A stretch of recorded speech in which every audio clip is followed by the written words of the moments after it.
And we are live. All right. What is up? We are live. No, we're live. Where did my stuff go? We're live. There we are. I see us. Sorry. Anyways, what is up, beautiful people? It's Wolf Brother Mythos Cushionado from the channel Frost and Fist. And I am El Freak Kilios. However Mythos says that, usually better than I am. That's it. And I'm the guy who... Delicioso. There it is. Oh, yeah. Guys, we have an epic guest on this week. My man, please introduce yourself and let them know who you are. What's going on, guys? It's me, the Redbeard boss, aka Jeff. Okay, so I need everybody to keep still, please. Give me a minute. I need to take the beard in. It's a glorious beard indeed. It is. Holy cow. That is the beard. I am unworthy. So, when I first told Freak, man, there's this really cool guy I'd like to try and get on the show. He goes, okay, send me a link. So I sent him a couple of your videos, and he goes, oh my God, his beard is so majestic, it doesn't even look real. He's gonna shave off the mustache, so it looks like glued on. Can you give us a tug just to show us it's very real? Look at that. Whoa. Have you ever thought about pleating it like a Viking? No. Oh man, Actually, dude, I'm serious. I would really consider sending you money to do that. That would be so cool. did you guys watch Game of Thrones? No. Yes, I did. So there's the one character who has this part shaved off, and he has really long just on the side. Right? Like, so it's like long there, and then he braids it underneath. Yeah. Oh, It's pretty kooky looking. Yeah. dude, you gotta do it, man. All right. So we got some pretty epic in the chat. We got Inquisitor and Inquisitor number 2. Prepare for trouble and make it double. Lord. Jess Inquisitor the Deuce. and James. Team Rocket blasting off. Guys, our number one lovable troll has a dummy account. I just feel like it's gonna be an interesting but trying night. We got Gamecraft Dragon. Greetings from Big D and the Lady Dragon as well. Hi, Lady Dragon. That's awesome. Uh-oh. The twins Specifically, of trouble. Lady Dragon, you're just gonna glance over our boy Big D. Is that what you do? Is that how we're doing it tonight? All right, so we got Cloud. Brother Cloud is actually in the chat tonight. That is awesome. What? Guys, you guys may recognize him from some of the crazy stories I tell on this channel of things that I may have done questionably in my youth. This guy right here, Cloud Carr, Michael Anders, is the guy who helped me get into all that trouble. He name dropped you bad, bro. Some hell of some adventures back in the day. That's right. That's right. That is my partner in crime. When I got into trouble, it was usually with this guy.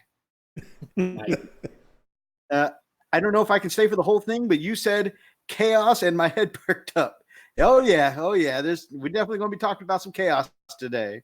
We got ex-Gear Commander in the house. He says hello and happy freaking Friday. Amen to that. Is this Freak's Day? It is my Freak's on call. I don't know. Yeah, I'm on call. Atomic Dog Scale Model Freak, Brother Brian says, wait, what? Prepare for the salt. So we were talking about some of this salty news over on Gamecraft Dragon during their live stream on Tuesday. If you haven't checked out their Tuesday live stream, go check them out. They got a great show.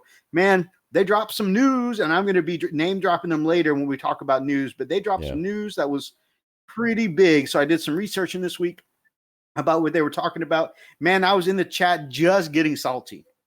Like the YouTube bot automatically blocked my comment. That's how salty I was getting. Like even the moderator was just like, I didn't even do anything. That was the bot. It's like the YouTube algorithm knows Frosted Fists. Brian says, wait, where am I? Who are these dudes? Mythos, you wearing that purple thong? So I put out a video today, guys, of me in my hotel room doing a showcase of my White Scar bikers, which I really enjoyed doing. And he said that because I was in a hotel room, there was a mirror on the far wall, and I got several comments from amazing people like Old Average Brit Gaming and Atomic Dog Scale Model Freak, like, "Hey man, there's a mirror behind you. It's a good thing you weren't wearing your purple thong today." I'm like, shit, man, I could have gotten some extra views, some extra subs, some extra watch time. Man, I should have been wearing that purple thong. And demonetized. Victoria's Secret sponsorship deal. There we go. There Right? we go. Freak and I work at Chippendales. Right, that's our side job. Yeah, that's what we do. So no matter how much money they give us, we just won't stop dancing. Yep, so, we just they keep throwing. They'll throw large rolls of quarters at us just to stop. They usually aim it at my head, but the dance moves kind of help me to kind of dodge. I didn't know Lady Dragon had her own account. She said, "Boom, baby," and the Twins of Trouble are kind of my fault. That's funny. Zane says, "Too lazy to use 2 devices." Yes, Michael Anders does. Well, Michael Anders is cloud. I was looking at it mathematically at first, and I almost read it as Michael Anders is not as great as cloud mathematically, which is definitely not the case. It is the same guy. Very cool. I'm not double accounting and viewing and paying too much effort. Oh, and playing Modern Warfare. Oh my, you're busy, man. All right, so caught up in the chat. So before we move on, we're going to get to know our guest here in just a second, but you guys know how we like to start off. We like to start off with a hobby update. What you've been working on, what you got for a pork chop. Started with the RedBeard boss, my man. What you working on this week? I am working on Iron Hands. Ooh. Because I'm trying to jump on that bandwagon and win some 40K. But basically, just Primaris I stuff. love that the meme of that has been really. I really love that that meme has been expanding ever since it started with Ultramarines, and then Ultramarines to Iron Hands, and Iron Hands to Imperial Fists, and then Imperial Fists to Salamanders. Yeah, I think a lot of people. So you're jumping on that Iron Hands bandwagon, right? Yeah, I'm trying. But that's kind of what you always had in mind with your color scheme, right? Well, it was a Death Watch. Talking over you. Is there a lag? There shouldn't be. Is there a lag? No, should not be. I think there is, because I think that's why we're talking over each other a little bit. Oh, I don't know if that's my. Yeah, if you're picking up the audio from the actual YouTube video, then yeah, there's going to be a lag. You may want to stick with the audio coming from the program. Okay. Oh yeah, what I do is YouTube pages then. Yeah. Is that better? Yes. Yeah. So cool. My original plan was a Primaris army in my own color scheme. That way, I'm future-proof for all future Space Marine codexes and updates, because the Primaris are going to be around for a long time. So I was playing them as Death Watch, which they're already black, kind of a dark gray with a silver arm.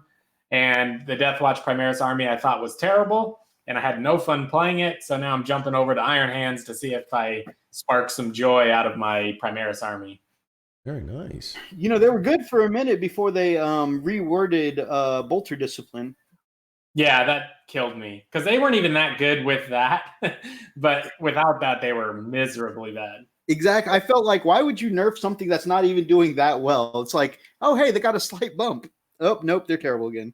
Well, I think the nerf was because of the Storm Bolter spam on the regular Marines. So you could shoot 4 times per regular Death Watch veteran with the special ammo. So even though the Primaris needed it, the Storm Bolter spam caused the nerf, I believe.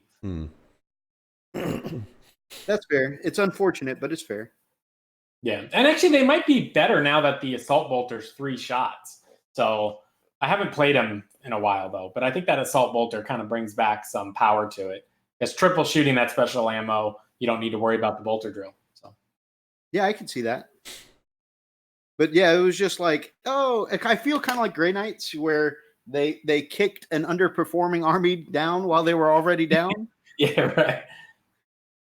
Which was unfortunate. On the Frontline Gaming podcast, they said that Psychic Awakening is going to bring some nice buffs to the Grey Knights. So we'll see. They really need it. Yeah, and that guy is a playtester. So, or maybe they all are. I don't know. But yeah, that's about all I'm working on. Trying to finish up some Space Marines, scrounge up a commission or two off some people at the local game store. I got a little Cyclops bust. I don't know if you can see him. Oh, yeah. Nice. That looks really cool. So I'm going to probably try to finish him up before LVO, which is at the end of January. So I got plenty of time on that. But that's about it. Now, I know you recently finished up something else that is maybe not painting related, but still hobby related. It's painting related. A huge project. Yeah, it's painting related. They are paintbrushes. That's true. That's true. Finished up that massive Kickstarter from the beginning of the year. Yeah, I just, I think last week, finished shipping out the final backers packages, besides 4 people who haven't filled out their address yet. So we're going to name drop this a lot tonight, guys. I hope you guys don't get tired of hearing this. But, man, if you guys haven't tried Ghost Brushes, which is created and sold by RedBeardBOSS here, Freak and I have been using them for several months now, and we really, really enjoy them. That's how good they are. If you don't watch it, they'll stab you in the eyeball. Yeah, right. Freak, what do you think of the brushes? Dude. Okay, so I watched a couple of his videos, and he's like going on and on. You see this, it keeps its point and all that. And I've already tried it before I actually watched the freaking video. I'm like, yeah, duh. Those things are freaking awesome. Dude, those brushes are amazing. Look, okay, so I've had Master's Touch brushes from Hobby Lobby. I bought some, I've got some Army Painter brushes. I've got all kinds of brushes. I even went to this this uppity art store, if you will, in the Woodlands Mall here. And oh my gosh, I spent I don't know, this was a while back. I spent a lot of money on brushes, and none of them kept as well as these Ghost brushes. So hey, man, I don't know what kind of fandangle wizardry you putting in them things, man, but they're amazing. Well, thank you. They're oh, go ahead. Go ahead. No, go ahead. I was gonna say they're inspired by, at the game store where I hang out a lot. I always see people grabbing handfuls of Reaper Bones or Whiz Kids, Nolzers, and pretty much the only option was a $7 Army Painter brush, or up to maybe a $20 Winsor Newton, or whatever game. I'm not even sure what a Games Workshop brush costs these days. And I just thought, well, maybe I could cut out their trip to the Michaels or the craft store and give them something that, is in sizes they like, soft, that hopefully it's going to be resilient to how when miniature painters paint, we push and stab with a paintbrush a lot. Mm-hmm. The canvas painter pulls it, and that causes a tip curl. So I was thinking the soft bristles would hopefully prevent some of that. They will still curl eventually. Depends on how hard you are on your brush, but they do seem that they, for the most part, hold up pretty well against it. And I've been using some of the original test ones now from almost a year. And even though they're a little beat up, they're still functioning pretty well. They're just not my fine detail ones anymore. But. Absolutely. I've been using mine for about 2-3 months now, and I was still able to paint Space Marine eyes with them. So, the fact that they can do eye work, that's pretty intense to me. Yeah, and I'm sorry, Space Marine lenses, guys. I still don't paint eyes on my faces. Lenses, guys. There was a kind of a unplanned boost, but the contrast paint really added a lot of value to the size 5 and 6 of my brushes. So I'm very happy about that. Because you can just really wash all over it with these nice full-bellied brushes you got. Yeah, and they're still pointy, so you can still kind of aim it in where you want it to go. And by the way, guys, just real quick, I just want to put this plug in there. Every one of those ghost brushes, those bristles are actually pulled straight from RedBeard's beard. And that's why they are amazing, guys. So definitely check out. Absolutely, check out. Look, it's on. That's the eBay link, right?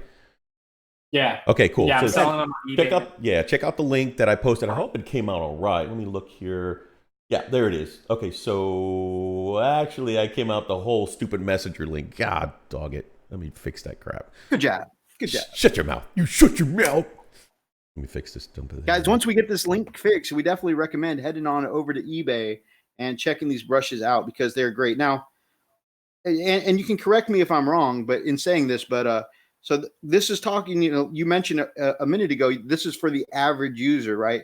This is not meant to replace anybody's Kolinsky sable hairs, right? This is your average user brush, right?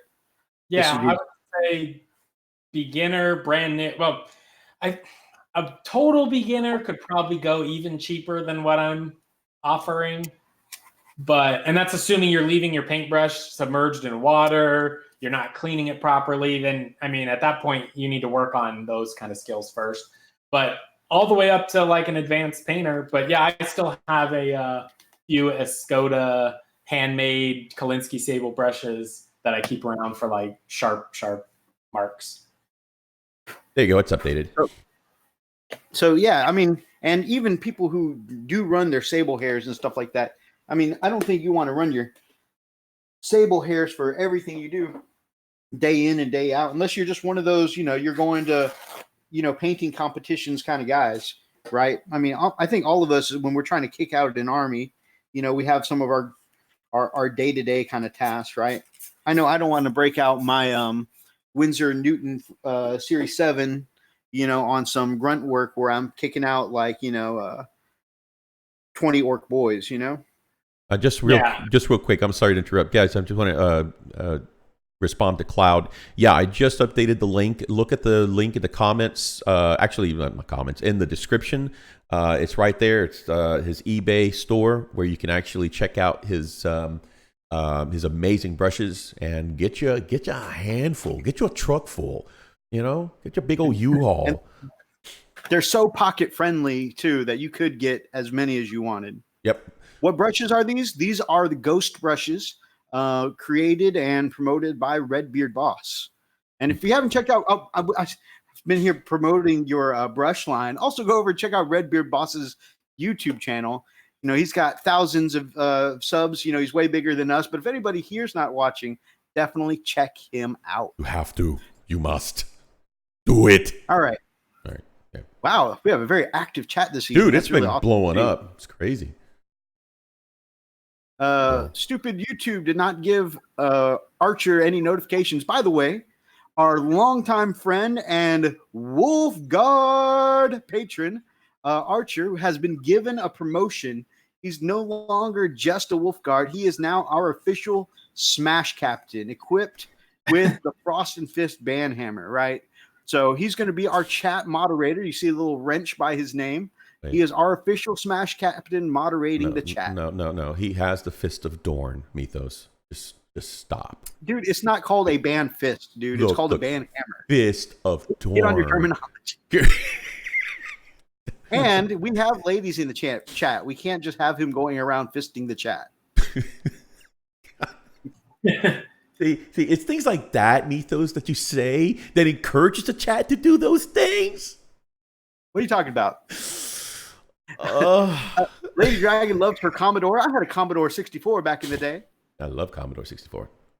I learned to program on a Commodore 64. Lag so much, the anti-DACA.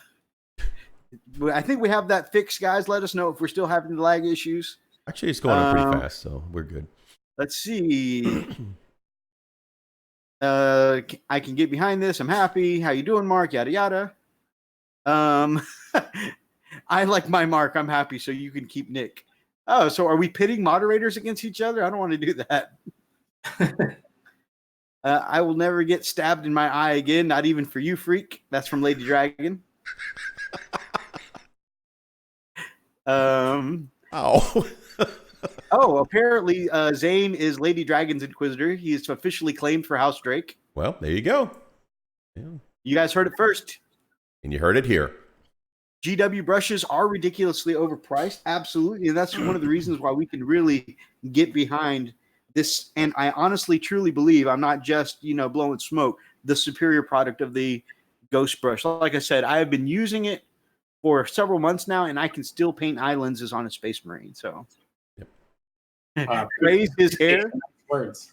I assume we're talking about RedBeard Boss's It's RedBeard hair. Boss's hair. Yep, his beard. Yeah, I mean, it's so that's where long. We don't call it a beard. We call it hair. That's how amazing it is. So, yeah. Zane says maybe for my next set, he'll get some of those brushes.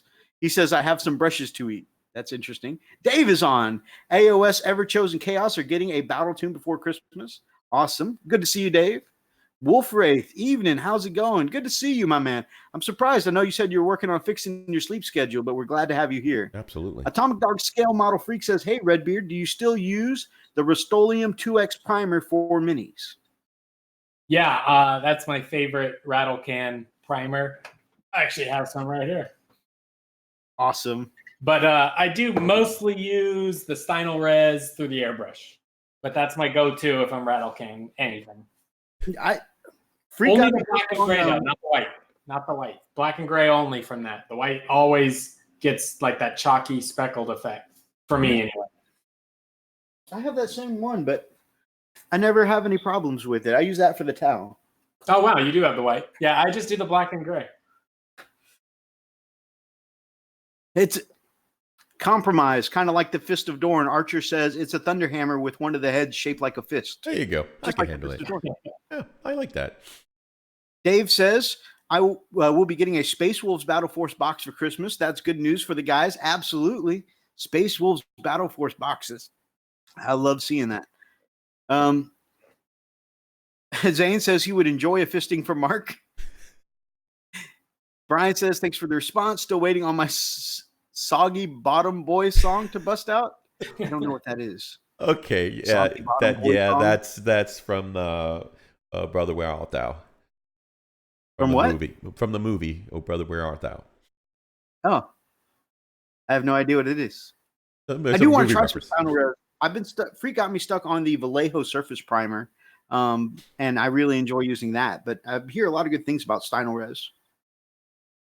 I have the Vallejo also. And the Vallejo Mecha, have you used the Mecha? I have not used the Mecha. So I was told and saw in a video that the Mecha is more resilient because it's made for like articulated toys or Bandai kits or whatever. Probably like the Gundam kits and stuff like that. Yeah. So I think it's supposed to be even more resilient, which I will use that on like a metal model. Whether it makes any difference, I don't know, but it's always a pain in the ass when you get little chips off of corners of metal models. Much. Is that rattle can or is that a airbrush? It's an airbrush. It's a Vallejo bottle, but it has a blue cap. Oh, wow, okay. And a robot on it. All right, I'll have to look into that then. They have a whole line of colors. They're all satin finish. Which, if you're using like a varnish at the end, that doesn't matter what the finish is. But right. I think that satin quality is what gives it that extra, having that gloss varnish in there mixed in, maybe. Right. Oh yeah. Anytime I feel like I need to protect something, I always do a gloss coat, then a matte coat. Yeah. Did you guys play back in? Like, when did you guys start? What edition? Stream offline. Hang on. Yeah, we're stream online. That was a glitch. Okay. That was weird. I'm sorry. You were saying, did we play something? We are lagging hardcore. Yeah. What the heck? That's just me? No, I'm seeing it. Are we lagging to you guys in the chat? Or is that just the way we're receiving? No, it's off and on. I'm watching it. Pull up the window so I can see the YouTube chat. No, I'm watching it live, and it's definitely cutting on and off. I mean, it's on now. Oh, there it goes. It's lagging again. Yeah.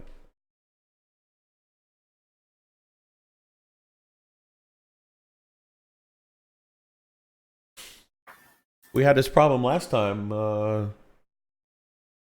Stream offline. Stream on. What the hell? Yeah. Stream offline again. Yeah. Yep. It's. Hang on. Let me go check something real quick.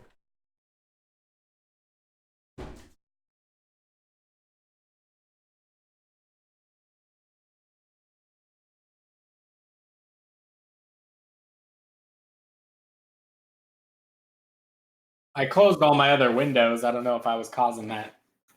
You know what? I think this is his first time streaming in the new studio. That may be affecting it. He's got his family all downloading movies, pirating movies. The anti-DACA. That was the good old days, pirating movies. Oh, yeah. LimeWire. Yeah, LimeWire. You go in LimeWire and you're like, let me just get every song by this artist. Bad. I don't know. I just realized, Freak, this is your first time streaming in the new location. Yeah, and I moved all kinds of stuff too, so I'm hoping it's not my. Remember, we had this problem with Chief Live Gaming. Moved around your office last time. Yep. Yeah. It says the stream is super low res, but we're back online. That helps. Yeah, it is really low. It was doing well earlier. I had a single problem. That's kind of how it happened with Chief, though. We started out strong. Yeah, and then started going crap. Yeah. Yeah, it is Comcast, too. Yeah, it's definitely Xfinity. But, I mean... You know, that is exactly what happens when we have issues during raid, especially for poor Sana. If we have issues in raid, usually it's because someone made Comcast angry. All right. Well, I mean, it's stabilizing, so let's hope it'll clear up on the deal there. Oh, indeed. You guys did talk about that Tuesday. Happy birthday, Lady Dragon. Happy birthday. Why is it when we have on 80% of the time, it's when we have on guests? Actually, I can't even remember when we've had lag issues or when we haven't had a guest on. Nope. Always. As soon as we get a guest, especially a really good one, it's like, nope. Technical crap. It's probably my computer, maybe. No. Maybe the guest causes it. No, because I'm broadcasting. Okay, I'm actually pulling and I'm broadcasting at the same time. So, but like I said, my bandwidth is pretty high, so it shouldn't be a problem. Sometimes it is my Wi-Fi. We got a couple comments like, "Who's got the dial-up internet?" And do you guys hear any fax machine noises in the background? Back to good old AOL days. Yeah, remember that? 52, ASL, 52K. ASL, Yep. location. I remember the 52K, man. Or 2400K baud. Yeah. This is what happens when you when you have kids downloading 4K videos and playing Call of Duty at the same time. Yeah, pretty much. Yeah. It's still really. I don't have anything else open on my computer. No, it's not you. No. You're good. It's just, like I said, it's definitely kind of grindy. Ugh. That's really nasty looking. Let me see if we can. Is it still blurry, guys? Can y'all let me know if it's still blurry? Your quality is the only one that's a little low on my end that I see. Okay, no, that's fine. As long I know it's gonna be like that. So let me see. That's when you can tell that it's coming from my end. Let me refresh this. Yeah. Okay, it's updated. Okay, that looks good. Okay, yeah, it's definitely Zane's fault. He's probably trying to hack into my computer or something and send dirty pictures. Zane just wants to see what kind of new prawns you have, bro. Yeah, Secrets of Zane. He's trying to get that FedEx delivery. God. Yeah. Oh, speaking of that, we can talk about Freak's hobby update, so we can talk about what made him salty today. Right. So, all right. Let me show you something, okay? So I walked in pretty pretty excited because I knew that I was going to come into my new studio and set up my super awesome track lighting that I ordered. I was so excited, man. I walked in here. There were some packages at the front door, or actually my daughter had brought them into the room. And I'd gotten the ladder, I gotten my tools, got everything set up. I zip open the box and it's ladies' clothing. And I'm like, what the heck? I open the thing, open the box, I look at the thing and it says, you know, one of my neighbor's name, and it's the wrong freaking address. And I open the second box thinking, okay, this must be it. Same thing. My stuff didn't show up, man. I'm just... Okay. And the reason why I was looking to do this, let me see if I can make the change. Give me... let's see here. Let me show you guys.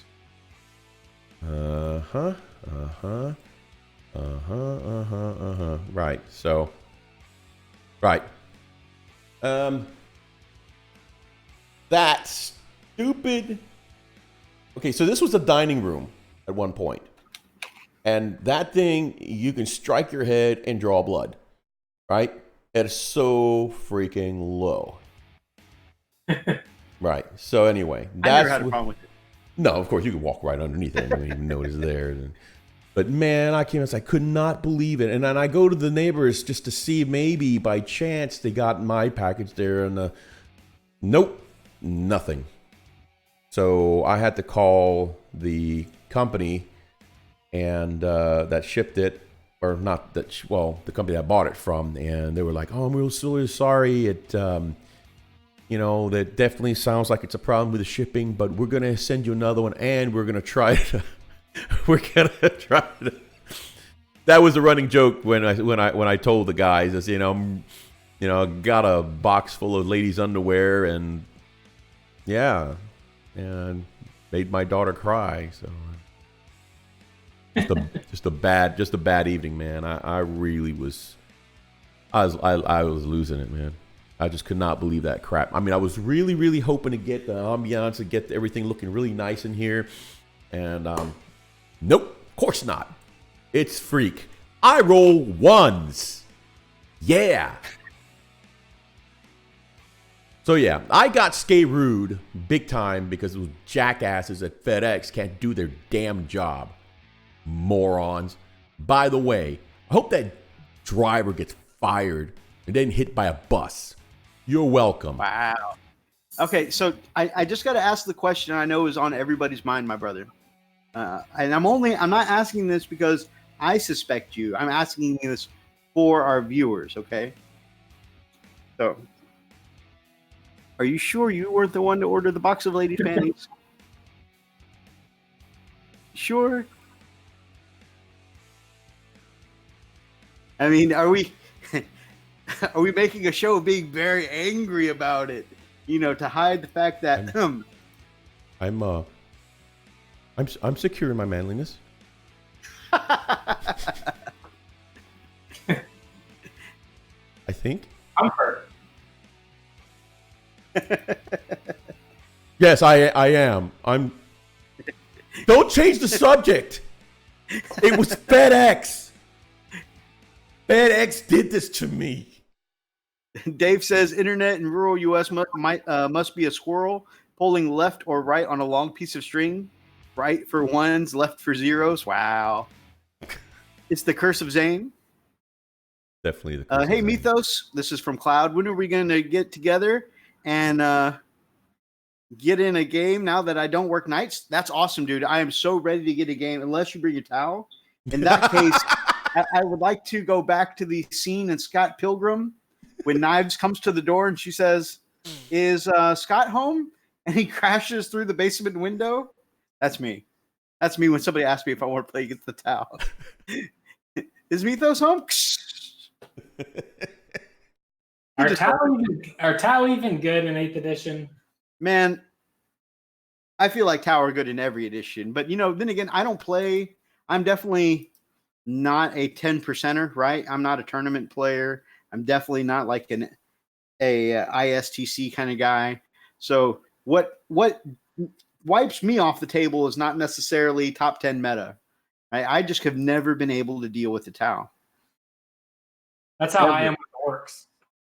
Really? And see, I've never, of course, again, I'm not very super competitive, but I've never had a problem with orcs. But yeah. Oh, go ahead. I usually give orcs a good fight, whether it's win or lose.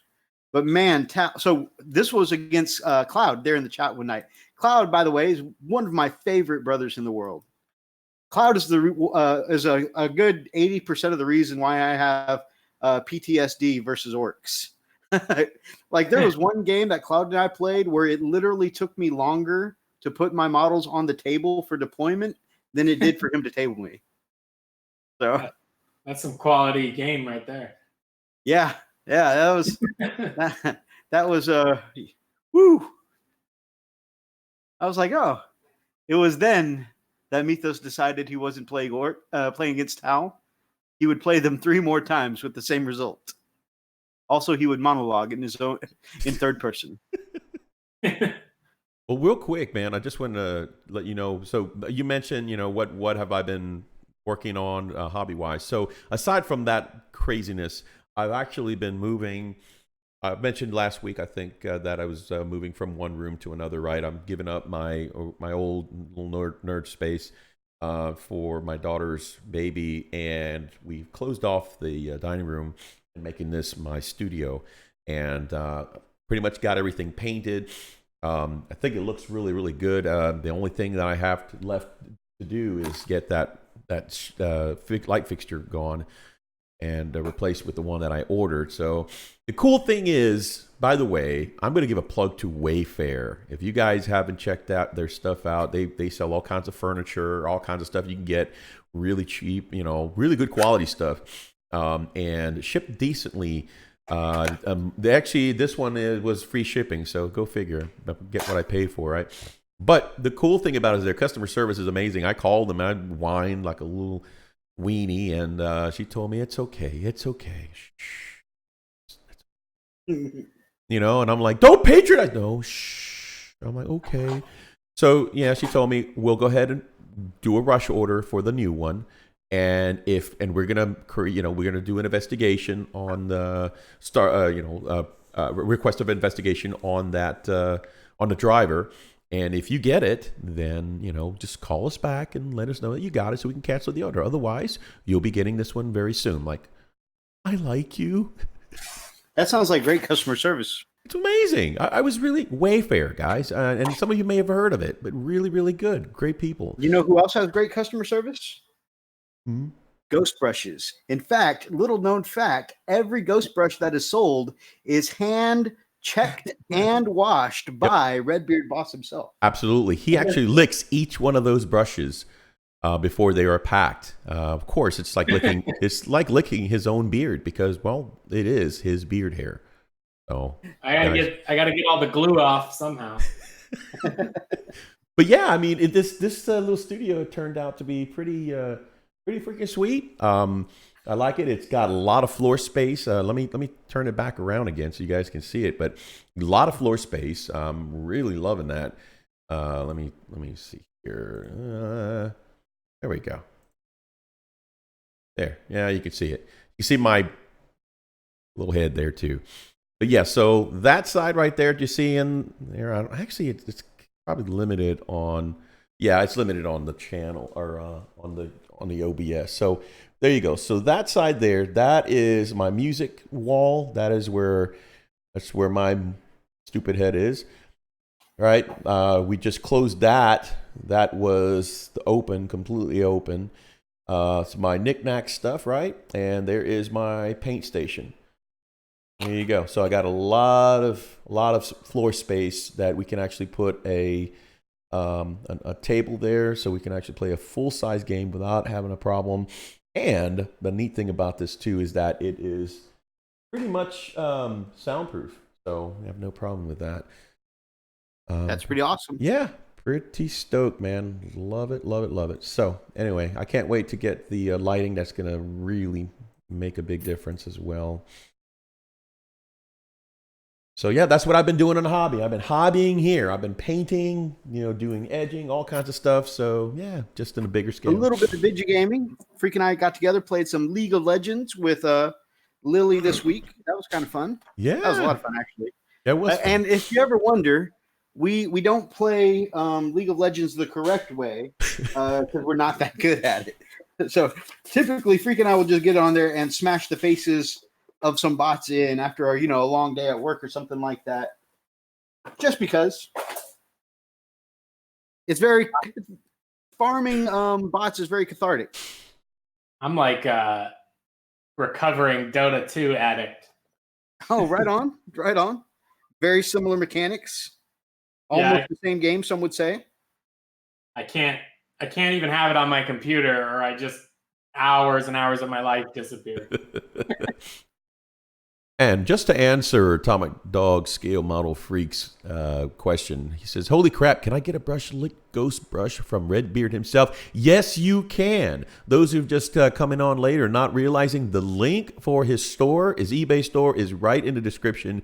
Go check it out, guys. It's right there. It is freaking awesome. I've got those brushes, and they are amazing. And they're not like I said, I was being serious earlier. They don't come from a shop. RedBeard will wash them himself, handpick them, and give them a check to make sure that you're getting a quality brush. Yep. Good stuff. I mean, I use them, man, and they are. I'm serious. They rival, if not better than, my Army Painter stuff. So they're good stuff, guys. Cloud says he hates my Tau. I try to be fair with my lists. They're just my kryptonite. Like no matter what I do, I can't do anything with the Tau. They put out so much damage. They have such high movement. They're with their shield drones, their invulnerable saves are just amazing. Like they don't take damage. They deal out tons of damage. And it's like every turn you don't deal with them, you're losing hundreds of points on the table. Hundreds. Just the damage they deal is phenomenal.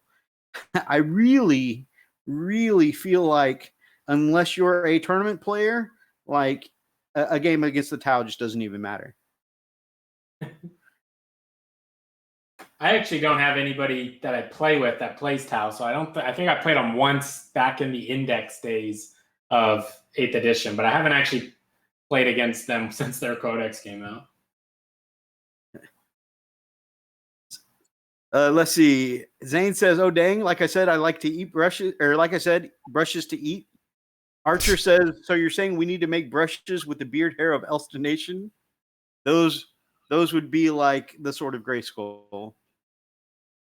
Holy crap! Can I get a brush licked ghost brush from RedBeard himself? Freak already addressed that. I've murdered about 1,000 civs so far and haven't had more fun. I guess that's in Call of Duty. There are so many in the way. Just easier to hold down the trigger until you have a clear shot at the bad guy. Man, I used to feel bad about that, but like, and this because they're so out of popularity, and who actually sees arcades anymore? I love light gun games like Time Crisis or Virtual Cop. Time Crisis. They're shooting at a screen. House of the Dead. House of the I'm Dead. so glad I just came back. Hi, Roxas. Man, that's like always the period you pop back into the show. I think he means he's back playing Warhammer because he's going to be playing Tau. I don't know. Maybe.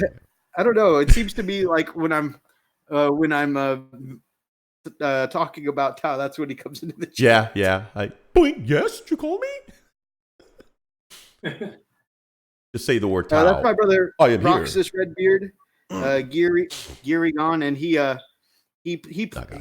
plays Tau. Tau is fave, and I'm actually painting up some of his Tau right now. So it's funny. I'm always talking trash when he comes on. You got 2 Tau players now. Yep. Or like I can feel the salt. Toned down a little bit tradition now. Eldar have always kind of been at the top. Competitively. Fire Breathing Duck says, "Play Tau often, always kill the drones first. Evil little pests. They are evil." But anyways, what I was saying about the light gun games, man, I'm a pretty quick shot. Unfortunately, it's like a lot of twitch reflex, and so unfortunately, I end up nuking the civilians often in those games. Sorry. I actually have Time Crisis 4 for the PS3. And the No, gun I and just everything. I just came back more like I can feel the salt. Maybe. But you know, I have something completely different I'm about to get salty about tonight, my brother. Lord. Don't you worry. The focus is not on Tao tonight. It just happened to be in the conversation because Cloud is here. Very similar to those games with the ducking into cover added in. I really love that in Time Crisis. Yep. My hobby update this week, guys, is last week when I was just casually working on a land speeder during the live stream, and I was like, yeah, I'm going to finish this up one day. I don't know what happened. Next thing I know, it's like I'm going to bed at 6 a.m. and I finished painting the land speeder, except for the base. So this just happened like Friday night. I was just like, yeah, I'm going to casually paint this, guys. This might be a paint thing for, you know, the live streams. And then boom, I just stayed up and on it. I think I want to add some glow effects to the thrusters here. But other than that, she's pretty much done. So that has been the thing. I started, and they're still packed up in my suitcase. I started on about 11 Orc Boys for October this month. And I might see if I can actually get some kind of October content out. And, you know, if it's just at least a squad of boys.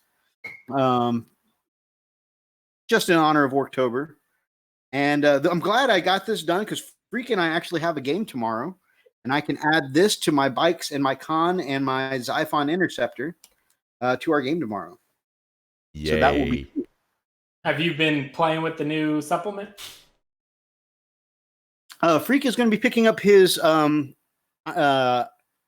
Imperial Fist supplement tomorrow. And my White Scars, I have the supplement. I've only played one game, and I really don't have enough yet to make it work. I have a patrol, like barely a patrol. If I borrow some troops from one of my other armies, I have a patrol detachment. Right. So, like, I've got my Con on jet, and unfortunately, see, I'm not painting with an army list in mind, so nothing quite officially, you know, makes an army yet. But I'm playing with my Con on jet bike, my biker squad of 3, my land speeder that I just finished painting up, and my so close to finished Xiphon Interceptor here. And that's all of the White Scars portion I'm bringing. I'm going to have to supplement the rest of my game tomorrow with Wolves. So I'm kind of playing with the new stuff, but I don't really have enough points to make the new stuff happen. Yeah, I haven't played much 40K in a while, so I'm behind on it. But those new Space Marine supplements just look incredible. Oh, yeah, I'm really interested because tomorrow I'm taking my Con. He's got the Wrath of Heaven jet bike. And then I'm also going to give him the Warlord trait where the Hunter's Trap or whatever, this Hunter Snare, where on a 4+ I can keep people from backing out of combat with me. So it'd be good to like tie up a tank or something like that. Oh yeah. And then also I'm either going to go Chigorian Storm. Yeah, I'm probably going to do that one as well and give myself an extra 3 attacks or D3 attacks. So that'll be pretty cool. Nice. And then Freak, you're playing with the new Imperial Fist stuff? Yeah. Well, I of course haven't had a chance to really look at. I mean, I've seen some like 3 or 4 of the rules and stuff in the the rules, and so I'm going to be picking it up tomorrow. So we're going to be practicing that once I pick it up from the store. So it's going to be pretty cool. Yeah, that one looks devastating. I'm pretty excited, man. I'm super stoked with how I think it's going to turn out. I mean, just the fact that you've got all those really cool rules now. I mean, of course, the first one that came out was pretty much Bolter Discipline, right? So that was that. I mean, now you don't have to pay for it. You know, it's automatic. You know. You add to that the fact that, you know, you're not have to worry about cover, you know, and then add to the fact that you can actually do some serious crap with the what's it called? There's what's it called? Mythos? Bolter Discipline? No. +1 damage to vehicles doctrine thing? Yeah, I mean the doctrine rule. Yeah, so those the doctrine. Yeah, those things are just absolutely ridiculous. So they're I can see. And here's the thing: I'm hoping there's going to be a little more to the supplement than just those few that they showcased. I mean, of course, the ones they did showcase were definitely serious. I mean, I can pack somebody, crying in a corner somewhere very quickly, and but I'm hoping there's a little more to that. So I'm really happy that GW finally gave that to us. So I'm pretty stoked about that. Brother Rock says, oh, I'm sorry. I was gonna say I got a buddy that has a huge Imperial Fist army, so I know he's looking to smash everybody. Yeah. Brother Roxas says, use all your salt now, so there's none left on Sunday. Sunday is our rating day for Final Fantasy 14. And there is definitely going to be some salt today, my brother. Don't worry. Got you covered. Brother Cloud says, when's your game and do you want a spectator? We're playing at 11 tomorrow at Etten Games. Feel free to join us, my man. We always love hanging out with a group. And, you and I haven't gotten much hangout time lately, my man. Feel free to join us. Brian says, Mythos, you did a very good job on the bikes. Thank you so much. Yeah, Are you going to dirty them up or are you going to keep them the way they are? Man, I know it's subtle, but I'm vain and arrogant, okay?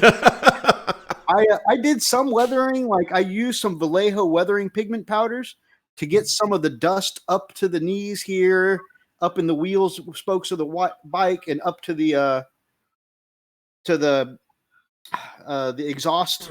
So if you look closely, and it's not going to show up. I don't know why I bothered doing this, but yeah. Give me 1 second. You look closely, like dirt comes up to the knees and the bottom half of the bike, but I just don't like tons of dirtying. I'm very vain and arrogant, right? I like clean looking stuff.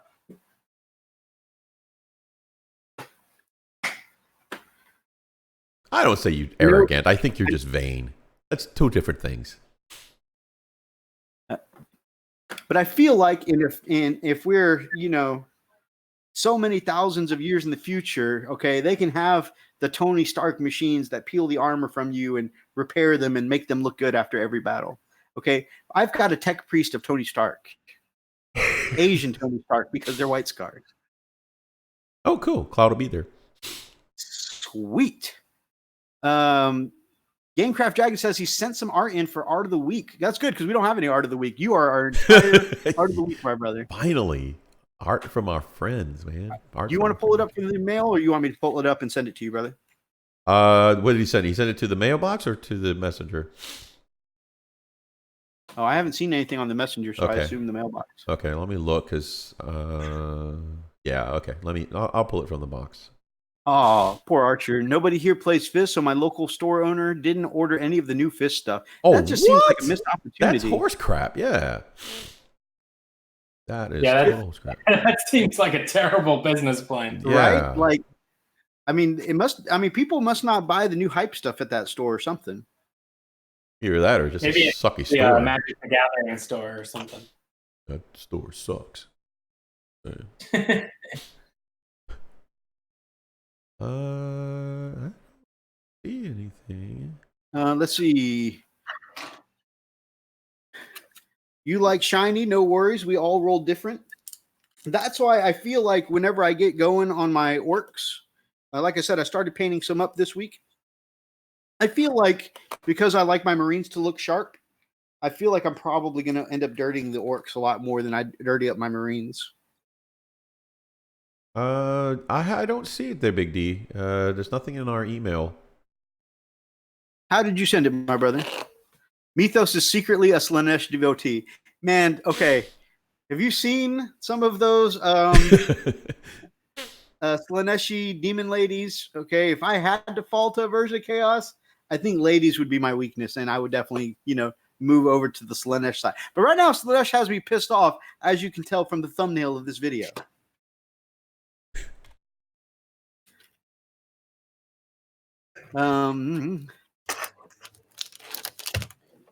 I got 20 Seekers that I need to finish. Wow. Holy cow. Huh? What? Slanesh. I got 20 Seekers of Slanesh I was working on that I need to finish still. I need to get to the Riders. So I'm interested on how you feel about today's news we're going to be talking about, being that you are a Slanesh enthusiast. Yeah, what news are we talking about? We're not there yet, but we'll All right. definitely talk about it here in a little bit. Well, I'm game for all Slanesh, so bring it on. More the merrier.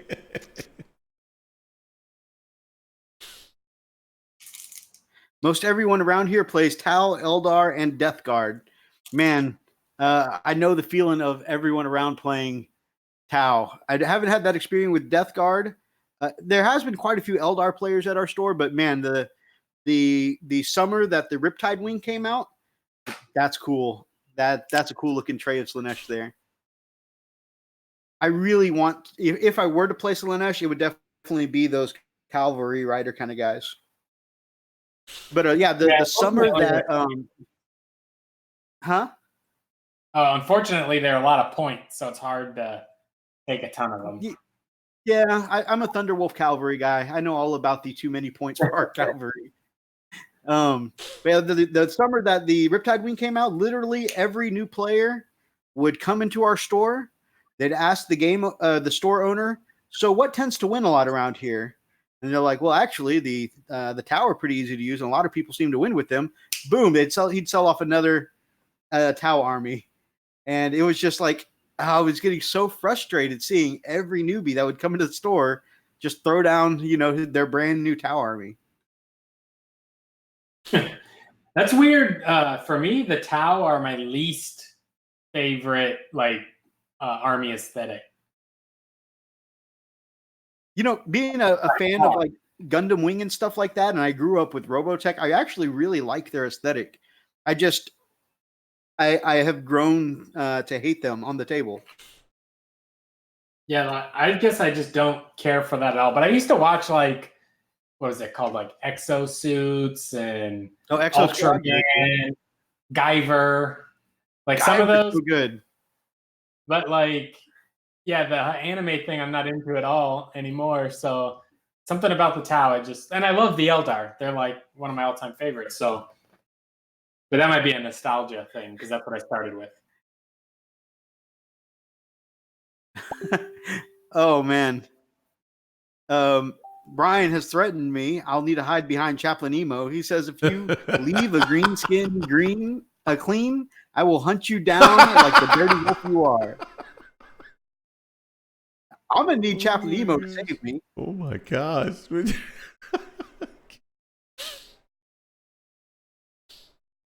Okay. Did you see the pictures come through, Freak? Yeah. Oh wow. Yeah, it's gonna be good. That's good stuff.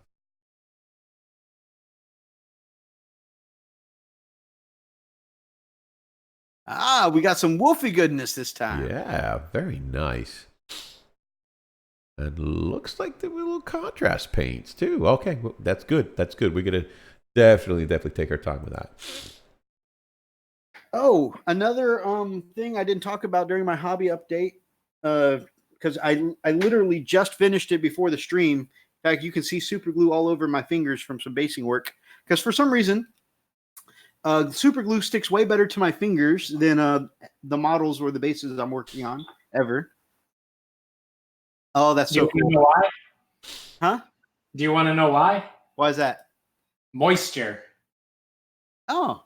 If you take your model and say you have an arm and a body and you just touch it to your tongue and then put the glue on the other side and stick it, it dries way faster. Interesting. But don't put the super glue on your tongue. Oh, okay. I could definitely see that being bad times. Yeah. I just finished up a model for a tutorial video that I'm doing, and it's a gift project for a friend. So I can't show it on the stream yet. We'll do it. But be showing it to you guys in a future showcase. Are we lagging again? It looks like it's lagging on my screen. Oh, it's clean. No. I was lagging your image earlier, but you're fine. Yeah, that's what I was looking at my image, and I look like I'm moving on the ring. Yeah. So I'm seeing a little chat here about stripping, guys. You know, we are professionals. Oh, We Cloud, are. don't make me like Tao. Sorry.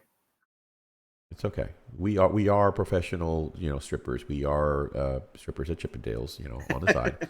So That's right. That's yeah, right. we do promote other people. By the way, if you are strippers, we definitely give a lot of love. We actually have a few members of the CIA looking right now specifically to Yep. try and find which Chippendales we work at. Yep, absolutely. And they follow us. You know, they listen into our conversations day in day out. And there's one in particular, right? So it's two, right? There's what's it? Was it this? What's the sergeant's name? I keep forgetting his name. Anyway, we learned this because we have professionals, you know, that actually hone in on their conversations as well. But anyway, he's got a lackey too, so he basically sends him out to get coffee every time he listens to us talk about our venture. You know, gets excited about that kind of crap. I don't know. Sarge, they're talking about the stripping again. Great, Excellent work, Johnson. Now go get me a cup of coffee and lock the door on your way out. Right. Exactly. Yeah, because I mean, we talk about our ventures. You know, we kind of say, okay, so yeah, Mythos and I, we got up on stage. You know, he grabbed one pole, I grabbed the other, and we started. And all of a sudden, you know, Johnson would or the Sarge would actually, you know, listen in a little closer and closer, and he would send you know, Johnson out to go get him coffee while he listened in onto our conversation. Hey. You know. Also, I'm pretty sure they don't have sergeants in the CIA. This is just how the joke evolved Pretty over much. time. And every once in a while, the you know, his lackey walks in on him. Sarge, got your coffee? Oh my God, what are you doing? What are you doing? Nothing. I'm listening.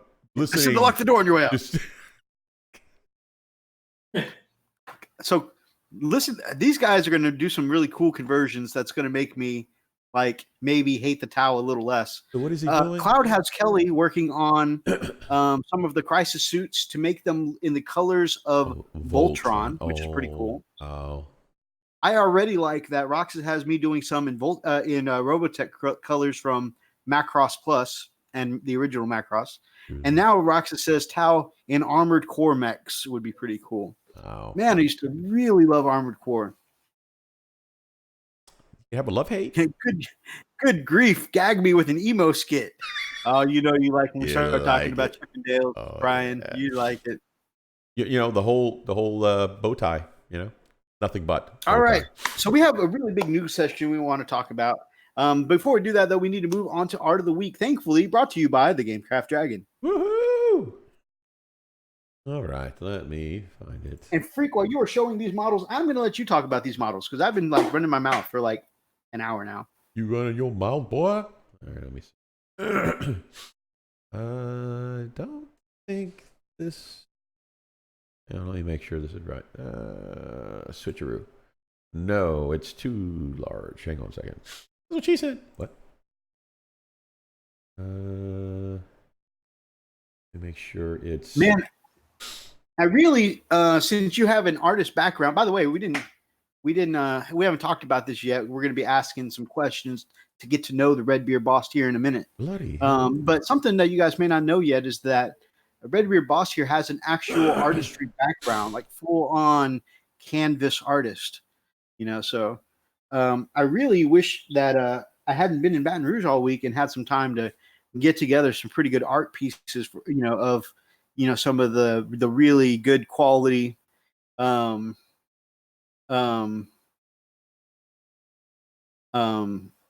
what is that competition that we just did the show on?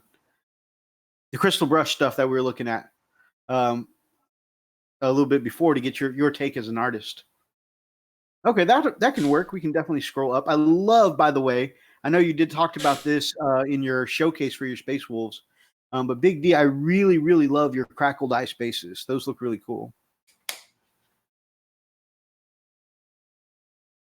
Hey, everybody. Welcome to the Frosted Fistful Monty Show. Apparently, Brian knows the intro line, somebody's been checking out our Pornhub channel.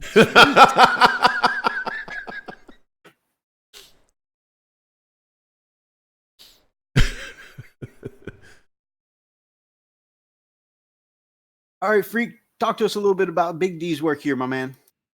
Well, okay, so I find it interesting that these are super clean, but I believe he did use contrast paints because you can kind of see how it pulls. And these are actually great. Big D, did you use contrast paints? It looks like you did, brother. Of course, my TV just went down. I can't see. Come on. Get my signal back up. Go. Let me see what it says. Okay, I don't know if you can see it or not, but anyway, so if you kind of look and see the actual axe, man, I mean, super nice work, man. I'm looking at the wrong one. Where are we at here? All right. Okay, there we go. I'm a little confused. All right, there we go. All right, guys. So anyway, really nice work. I think it's really neat how he did the the frozen tundra for his terrain. But gorgeous for work for his basing. Yeah.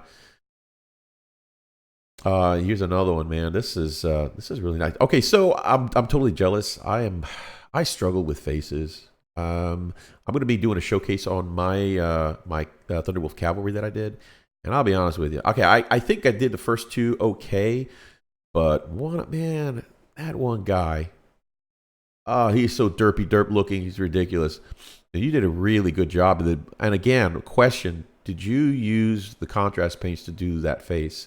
Because if that's the case, I'm just going to go buy some tomorrow when I'm at the store. So super jelly on that.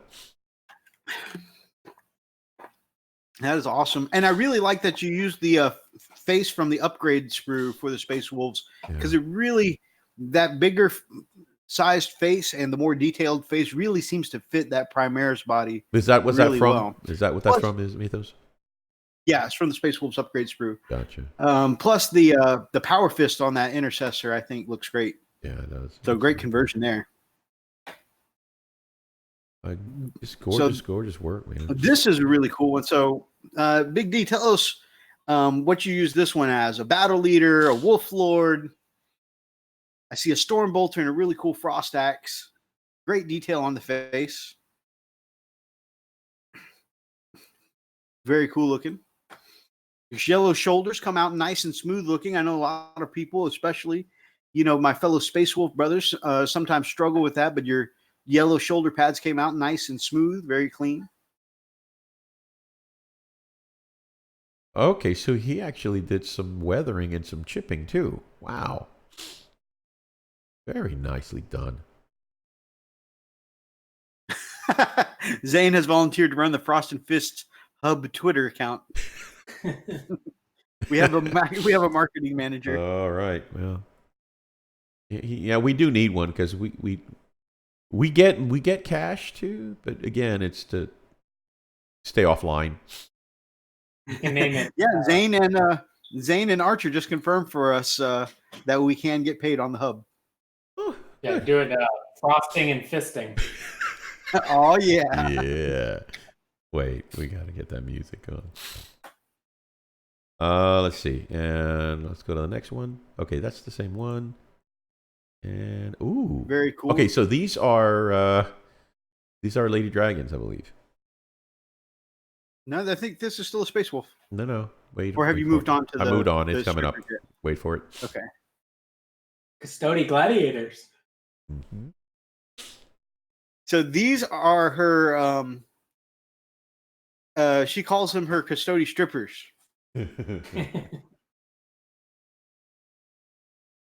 Oh, yeah. I think we tried that before, didn't we, Mythos? But with the bow tie? Yeah.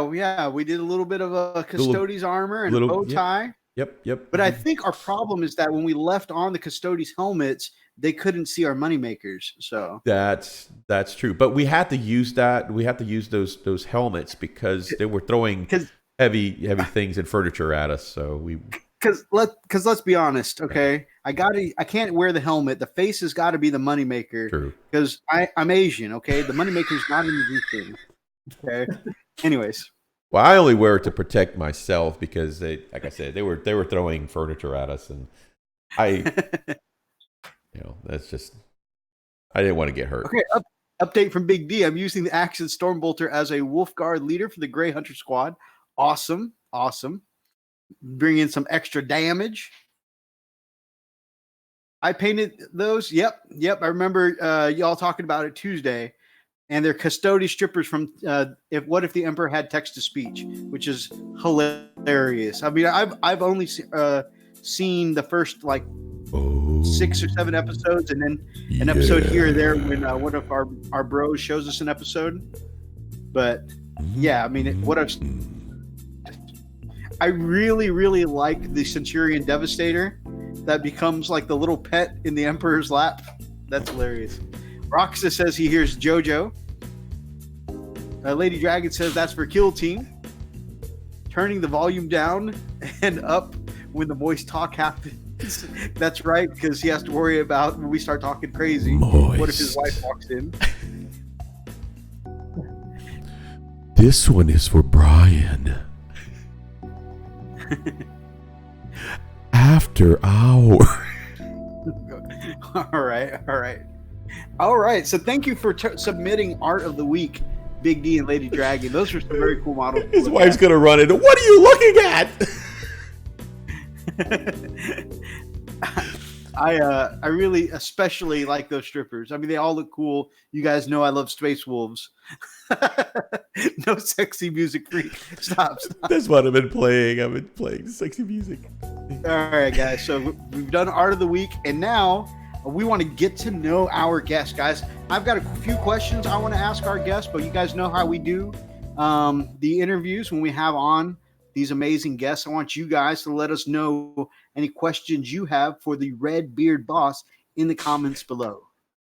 All right, so like I said, Redbeard Boss is, first of all, I'm going to start with the basic one. You being a classically trained canvas artist, and you made the jump to miniature painting mostly, right?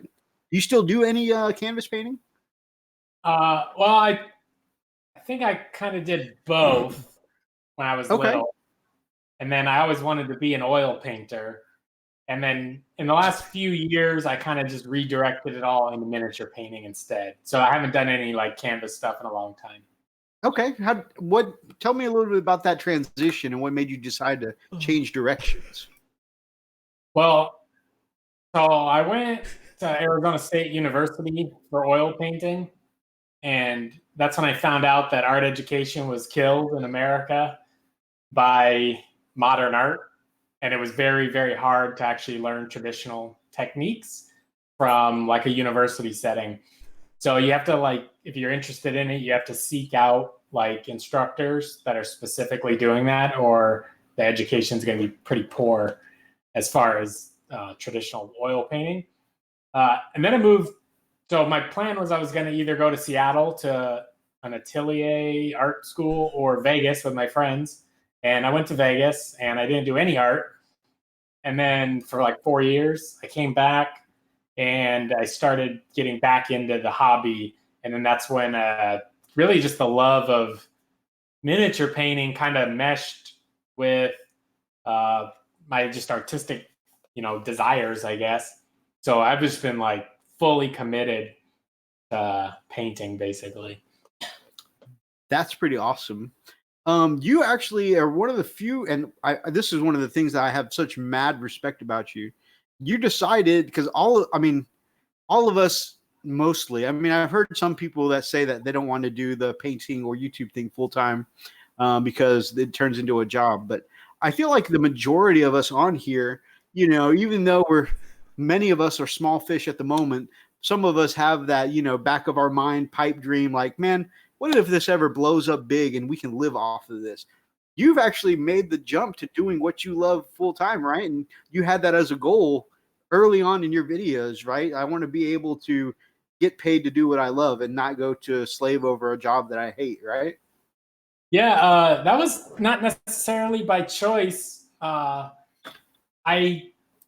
If you want to get in the history of it a little bit, I had a massive like panic attack that I thought was a heart attack, and then I became afraid to drive a car. Wow. And so now I'm like 30 something years old and I can't drive a car anymore. And that was like super life changing. And that just put me down a spiral of like, I have to figure out how to make a living without having to go to work.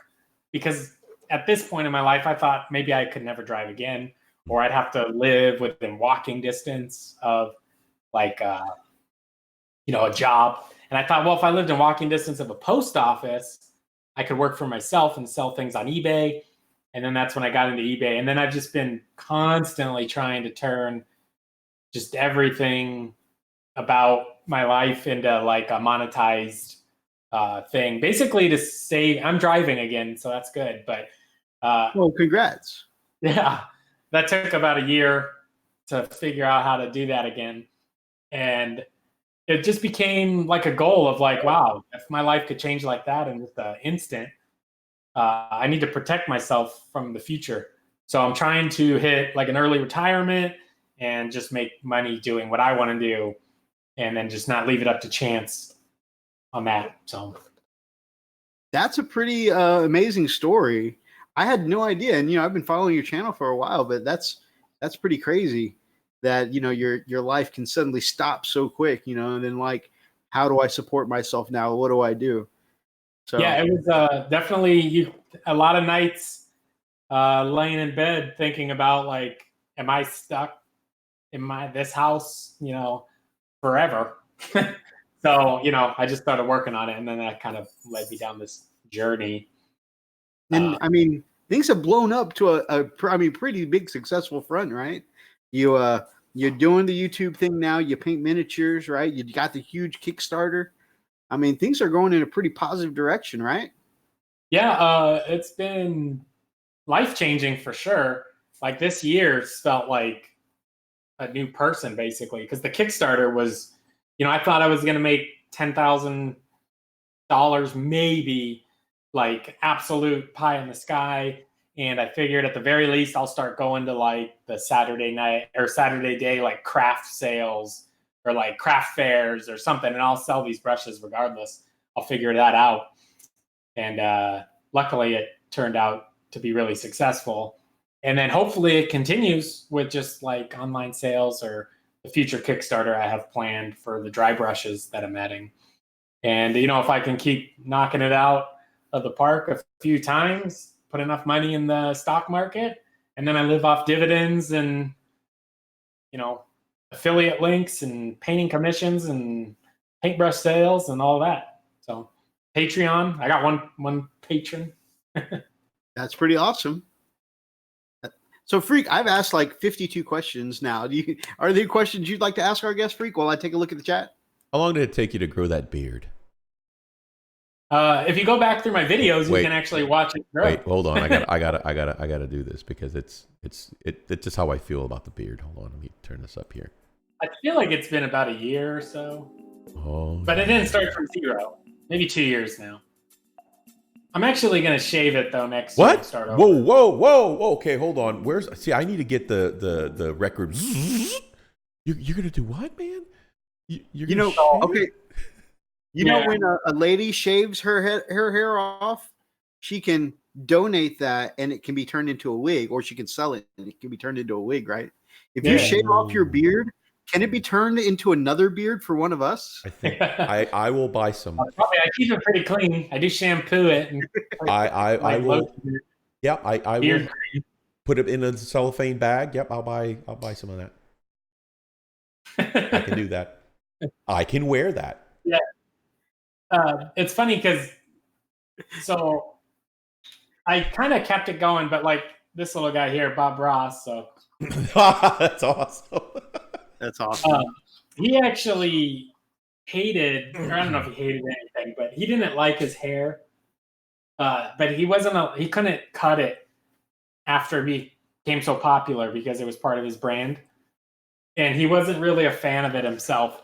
And so I've been keeping the beard as like the RedBeardBoss. And I'm still going to have the beard, and I'm going to regrow it again. Okay. But it actually is quite a hassle because when I eat, I have to hold it because it's long enough that it'll hit like my plate or my fork or my food. So it's kind of becoming a little irritating. You can just braid it Viking style and you won't have those problems. I wish you would. That would be so cool. Yeah, maybe if I put like a rubber band in it or something, or I could tuck it into like a shirt maybe. But yeah, Archer says that. Yeah, Archer says that you turn it into paintbrushes. You definitely still a killer. You know, definitely. So we can all have the quality painting ability of the RedBeardBoss. Yep. Absolutely. Imagine all the hairs like the brush would look like that. But somehow, magically, it will paint to a point. The way it is. Yeah, you'll hit your eye, your highlight, everywhere. Yep, exactly. Quizzer Zane wants it to eat it. Obtain some of your power. I think you can eat hair. Maybe. Yeah. So one of the other really popular YouTube artists, Elstonation, who can phenomenally paint an amazingly painted army in like an hour or so. He's just really fast and he does quality work. And he's kind of a legend here on the channel. And Zane has decided that by eating Elstonation's hair, he might gain some of Elstonation's power. So I think he's trying to take your power as well. Yep. I feel like you'd be better off like eating his fingers. We don't want to get the man mutilated. No, that'd be a little weird. Zane says he must gather the Infinity Beards. Apparently, you qualify for Infinity Stone status, my friend. Whoa. All right. I mean, it's not like our channel isn't weird at all. I mean, we just... I've been watching the chat the whole time, and poor Atomic Dog Skill Model Freak, his wife is like, what are you watching? And then the music would kick up, and he's like, oh no, hide the chat. All right, my next question is, you've been kind of an advocate for wargaming and mental health before, right? You have your own personal demons you've dealt with as well. Would you kind of tell us a little bit about your story there? Yeah, so when I would consider myself alcoholic, but more of a binge drinker. So not a daily, like I have to drink before work kind of person. But luckily, when I lived in Vegas, my job was partying, so I could just drink at work. It was really fantastic. But I was always a binge drinker, and drinking is definitely a young man's sport.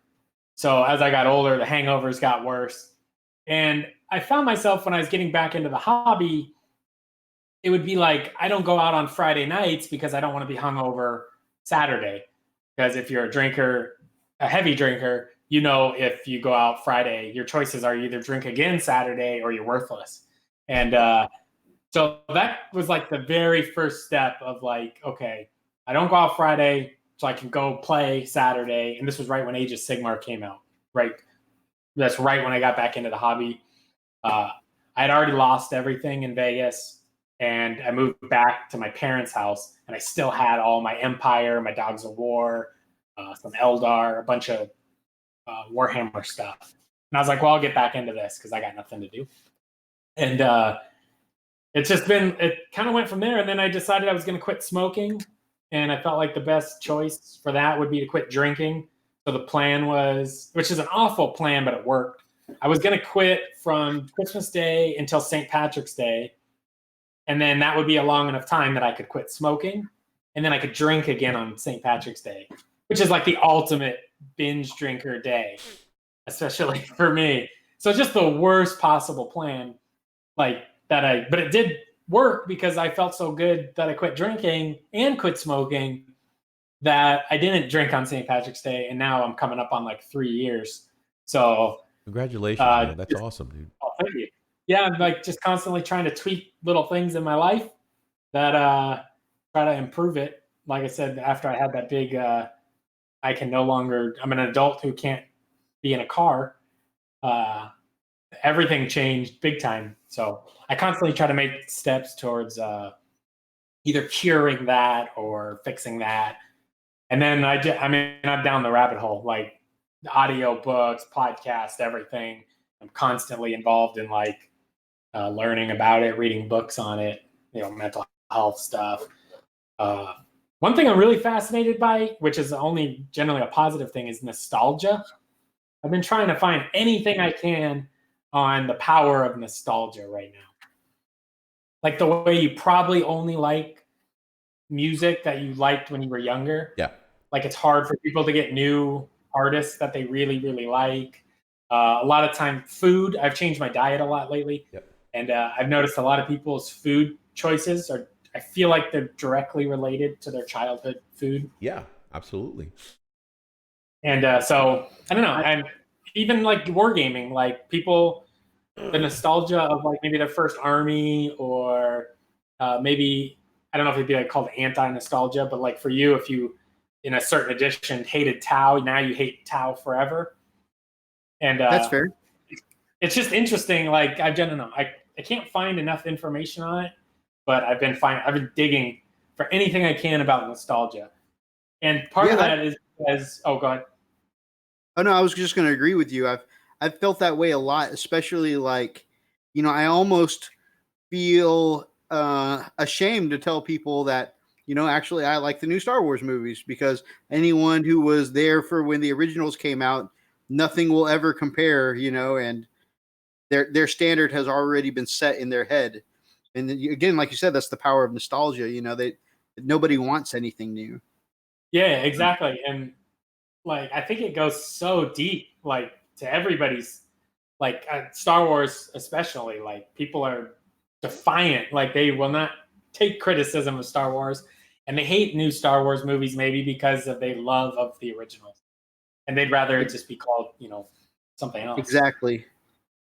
And it's like, if you counter their arguments by pointing out any of the flaws that was in the original, oh man, like instant hate. Nobody likes you anymore. I can't stand you, Ethos. I can't stand you. You shush. I'm going to set off a bomb here. I actually think Jar Jar Binks is all right, and little boy Anakin was the worst part of that movie. That's funny. You're not. I hated the little kid. I couldn't. Well, okay. First of all, it would have been good. And look, I'm not throwing any shade here, but the acting sucked. I think if the acting was a little better, I think it would have been believable. It would have been great. But oh my gosh, his acting was horrible. I love the story. I really did. I'm a huge fan of that movie. I just I mean, okay. Here's the thing. Now, and Jar Jar, I actually like the newer ones too. Yeah. Because as a martial artist, the choreography, it's great.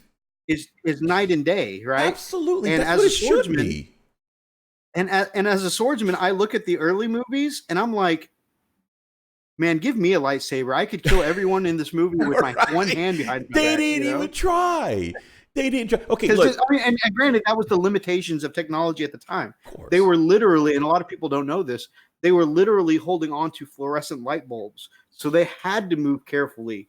And that's why they're stiff. Their movements are stiff like they're old men, because they busted over, 60 different fluorescent light bulbs on set. I watch a lot of old, not so much anymore, but I've watched a lot of old kung fu movies, and I own a bunch on DVD, but I don't even own a DVD player anymore. But if you've seen Jackie Chan's The Drunken Master, so Jar Jar Binks to me is like a drunken master kung fu guy, and not like a silly alien or whatever. So I kind of like looking at him like that.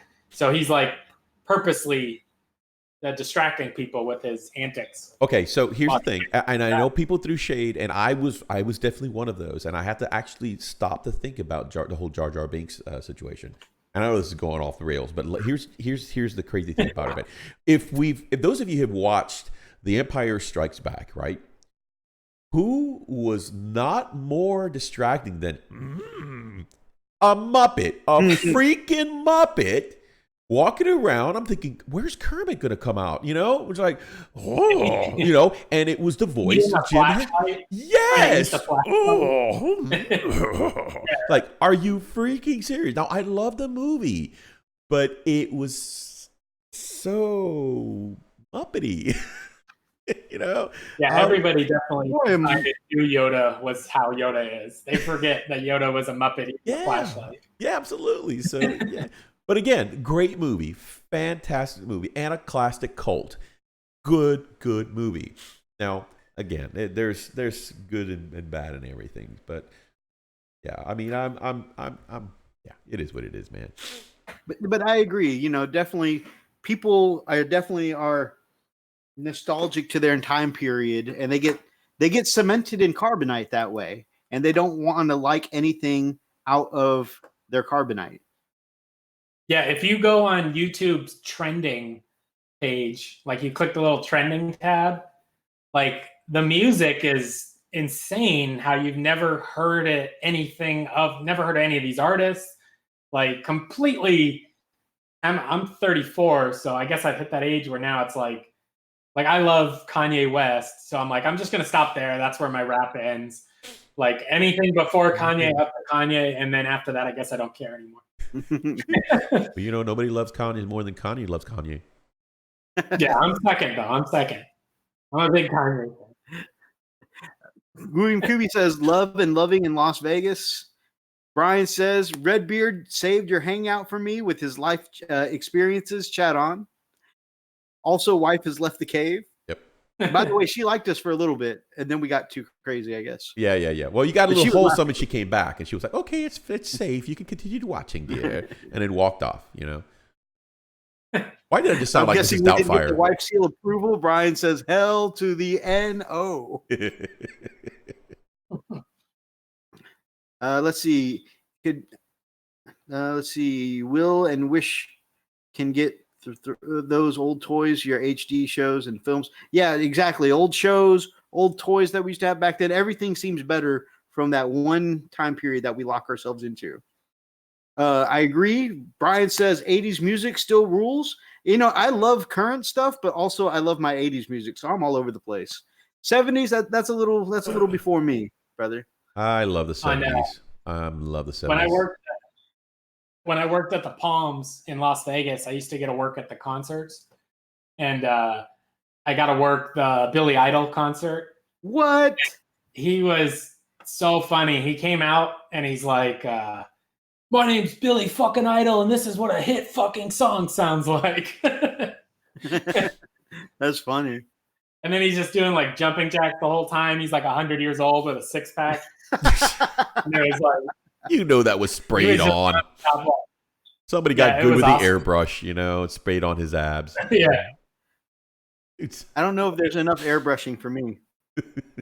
Me neither. I'm working on it though. Nostalgia is why I love Orcs and the Best You Are. Don't get me wrong. I talk about how nostalgia is a trap. However, what do I love to do, especially when I get together with friends? Damn. If Freak and I get together with Cloud, Roxas, Raz. I mean, I get together with people, and I still love to talk about the old times. Yeah, I had a Dogs of War army, and they were one of my favorite armies, and maybe one of the very first armies to get completely crushed. Oh, probably no squats, I think, first. But yeah, so in one edition, it was like, hey, my favorite army disappeared, and they all became Empire. But I still love the Dogs of War. I love halflings. All the halfling models, I love them. Nice. The Mandalorian in 2 weeks. We might have to go see that for my birthday. Isn't that one on Netflix? Or is that a movie? I think that's like, I think it's going to be a theater movie. I think so too. Y'all correct me if I'm wrong down below. Have a great night. Thank you for hanging out with us tonight. We always love seeing you. Yep. An early birthday to you. And I hope it absolutely rocks. All right, guys. Do you guys have any questions for the Redbeard boss here? I know I have been chatting nonstop, but I really definitely really enjoying having this guest on. And you know, what's funny is Redbeard.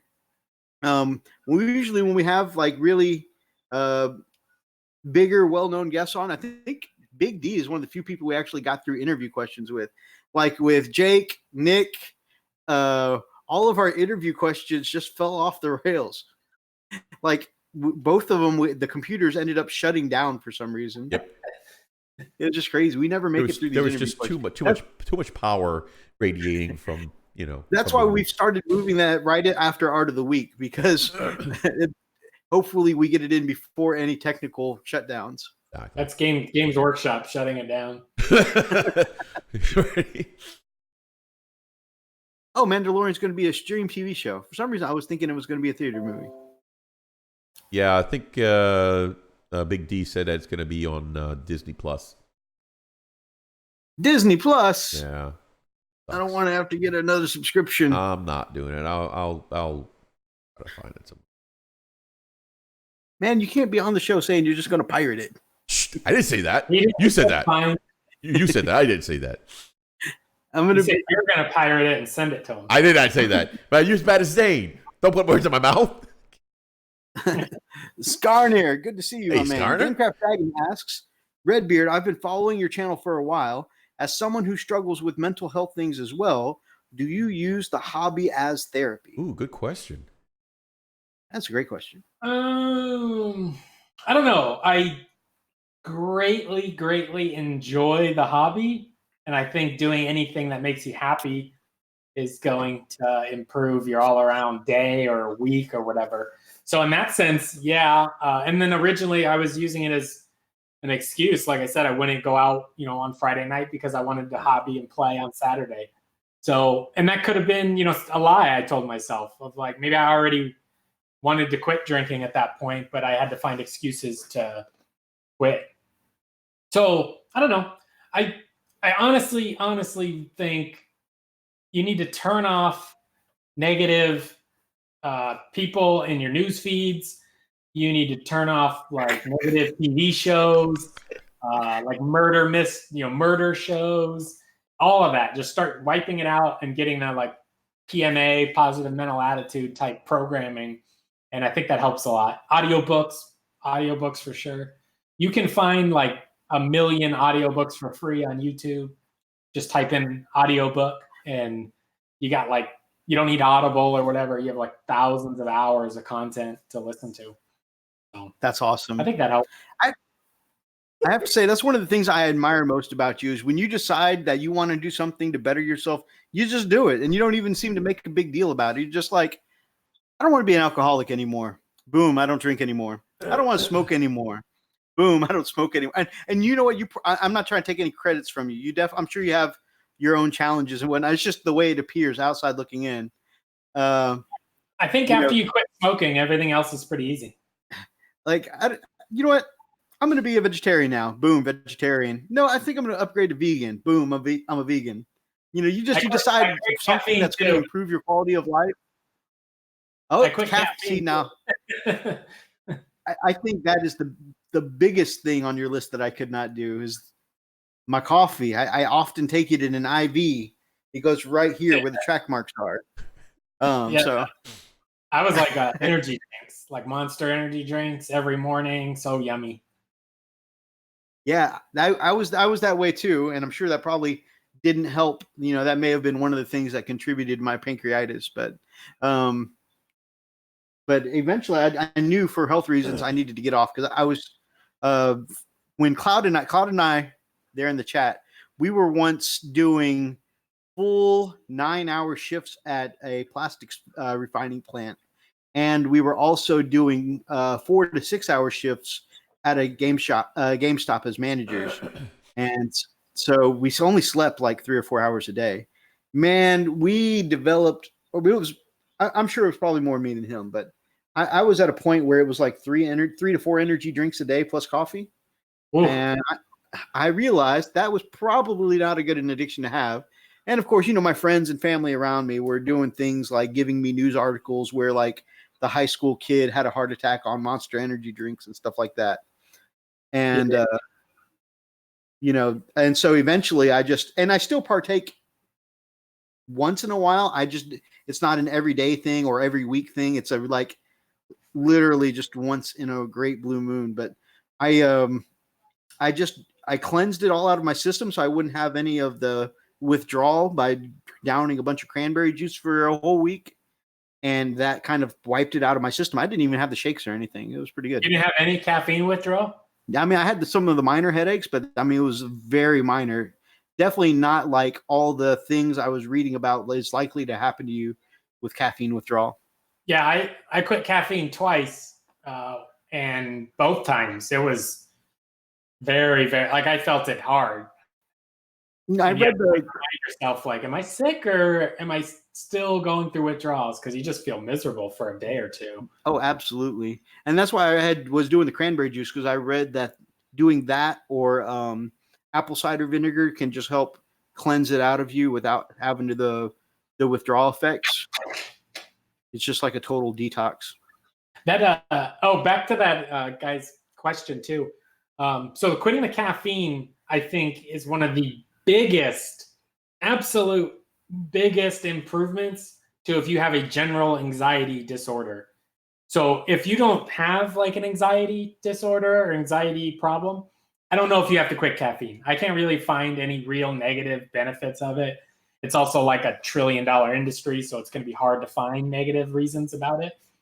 And but I 100% believe if you're suffering from like anxiety, panic attacks, things of that nature, quitting caffeine, regardless of what anybody says, I think is the number one biggest help that I've felt.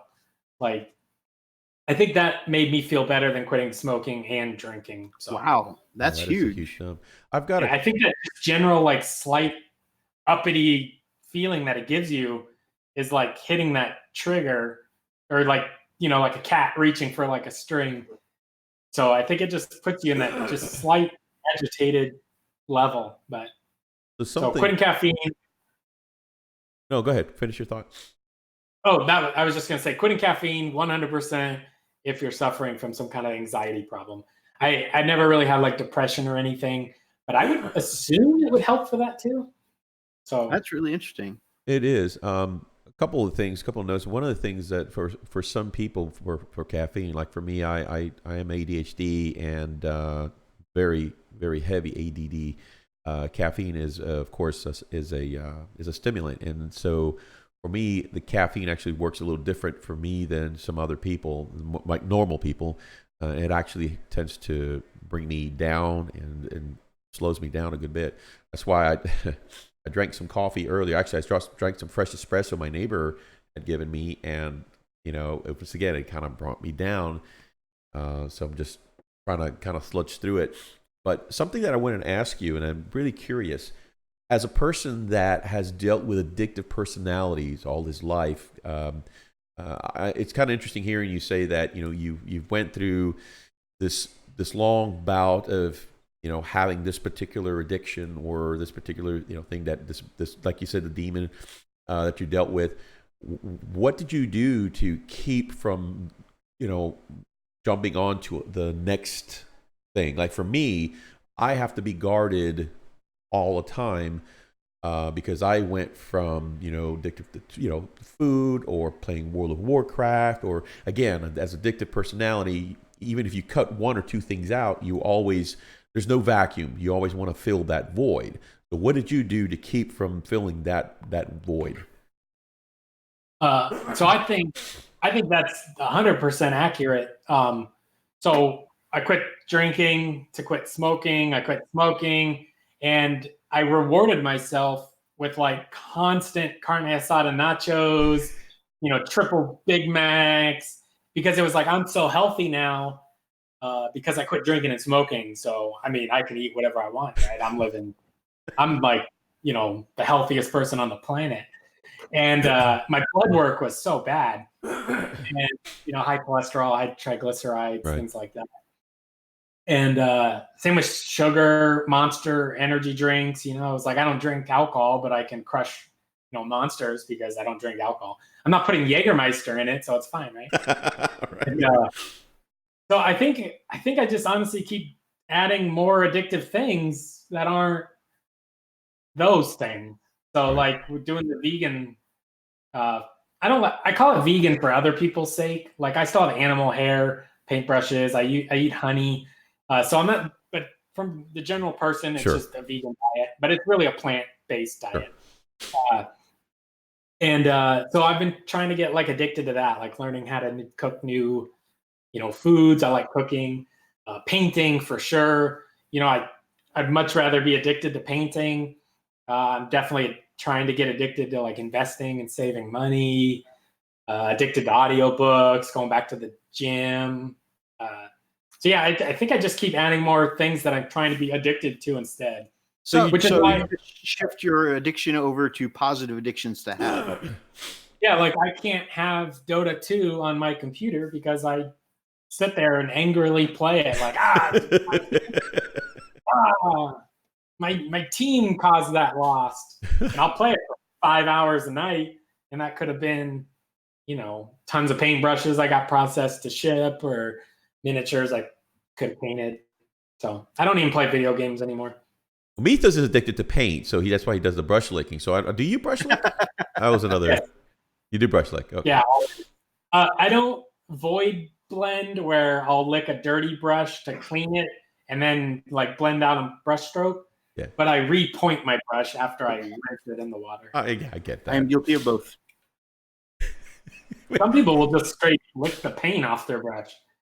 That seems weird. Don't judge me. Oh, you do that? Not to be judged. I could guarantee you, next time Ethos goes to the next his next CAT scan, they're gonna find just pounds and pounds of acrylic paint So we have in the his results gut. of your blood test, and We find it's 95% acrylic. You got a 1,500 point macaroni army fully painted in your stomach. This corn came out pretty colorful. How did that happen? all right, some comments here. Not metallic corn. X-Gear Commander says dogs of war. Zane says vegan equals heresy. Kubi says he just drinks Guinness beer and one or two once in a while, and he can't live without caffeine. He needs soda. He drinks soda water and lemon, but once in a while he needs a real soda as well. Skarner says deep sleep deprivation is no bueno, and I totally agree, my man. Agreed, yeah. I hate that you're having trouble sleeping. Glad to have you here in the chat, my man. Good to see you. Gamecraft Dragon says, Redbeard, as a painter, is there a brand that you prefer? Nah, I do. Right now, I have mostly Citadel, Vallejo, P3, and then in my box that I take with me to the game store is Scale 75 Fantasy and Game Color. So not the really matte ones with the Fantasy and Game Color, but when it comes to metallics, these Vallejo metal colors, Love those things. 100% are just simply beyond all metallic paints. I've really liked the contrast paint a lot lately. I cannot see enough praises about this. The contrast paint's been super fun. I've been really having a lot of fun with that. And I think it gives you a lot of opportunity to... I like them too. Now, some of the colors seem a little... A lot of opportunity to what? They just give you a lot of opportunity to quickly base in a lot of stuff and then play around with like different highlighting techniques. Absolutely. And it comes, it sinks into the recesses so well. I find myself actually using them more for a variety of uses too, not just the way they're advertised, as a one thick coat for your miniature. Like I love all my white, like actually this right here. I love using on my white scars. I use Space Wolves Gray as the shading to my white. And I don't know why I'm doing this. It doesn't pick up very well on a streaming camera, but it looks really good though for a white painted model. Like I can see all kinds of interest in the shadows and stuff. It looks really sharp. Oh, thank you very much. And I thin it down a lot with the contrast medium. And I use Space Wolves Gray because I like that it gives it a nice cool tone. Because the white and the red give a lot of warm tones, So I go for a cool shadow. And I really like using that to shade my models. It's not quite, I'm sure, how the Space Wolves Gray is meant to be used, but I don't know, I like finding the interesting alternate uses for them. It's about playing. I'm sorry. There's a lot of playing good with your paint. responses to what Redbeard was saying. Al Kirkland says, having overcome smoking and alcohol myself, and do use the hobby as therapy. Again, that I think what we call in therapy is a substitute for the and that again, not to go into the psychology of it, but that's the substitution of our addictive personality. It's like, okay, we're gonna go ahead and we're gonna substitute this for a healthier lifestyle or healthier habit, if you will. That makes sense. Yeah, I Right. agree. Promoting a healthier addiction, like a gym rat, right? They often are substituting something else in their life, but by putting all that effort into the gym, they're bettering themselves. Or a big one, like an ultra endurance athlete, those guys that run like 100-mile races. Like that has to be some level of addiction to be willing to force yourself to do that. Right. Agreed.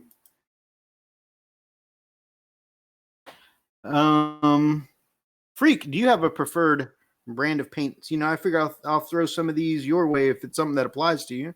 Actually, I don't. I use whatever is inexpensive and whatever looks good. I've used Master's Touch paints to do my brother's.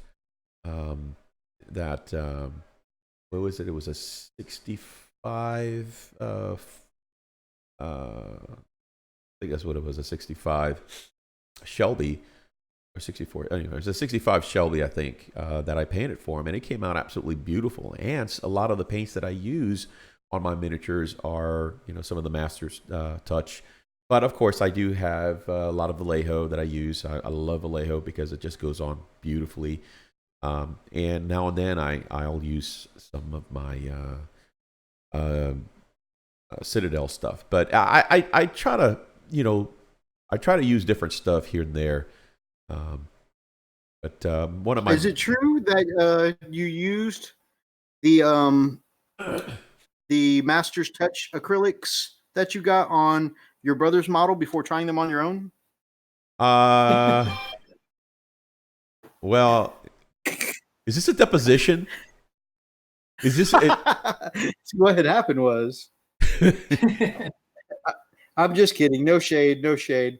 In fact, ever since, if you go back and look at our very first episodes, our Frost and Fish channel has always been about trying to get your hobby on the cheap. Yep. I said, sitting here painting an expensive Ford World model. Well, I think it's kind of funny because I paid, I'm trying to remember, it was $20 for, show it to you.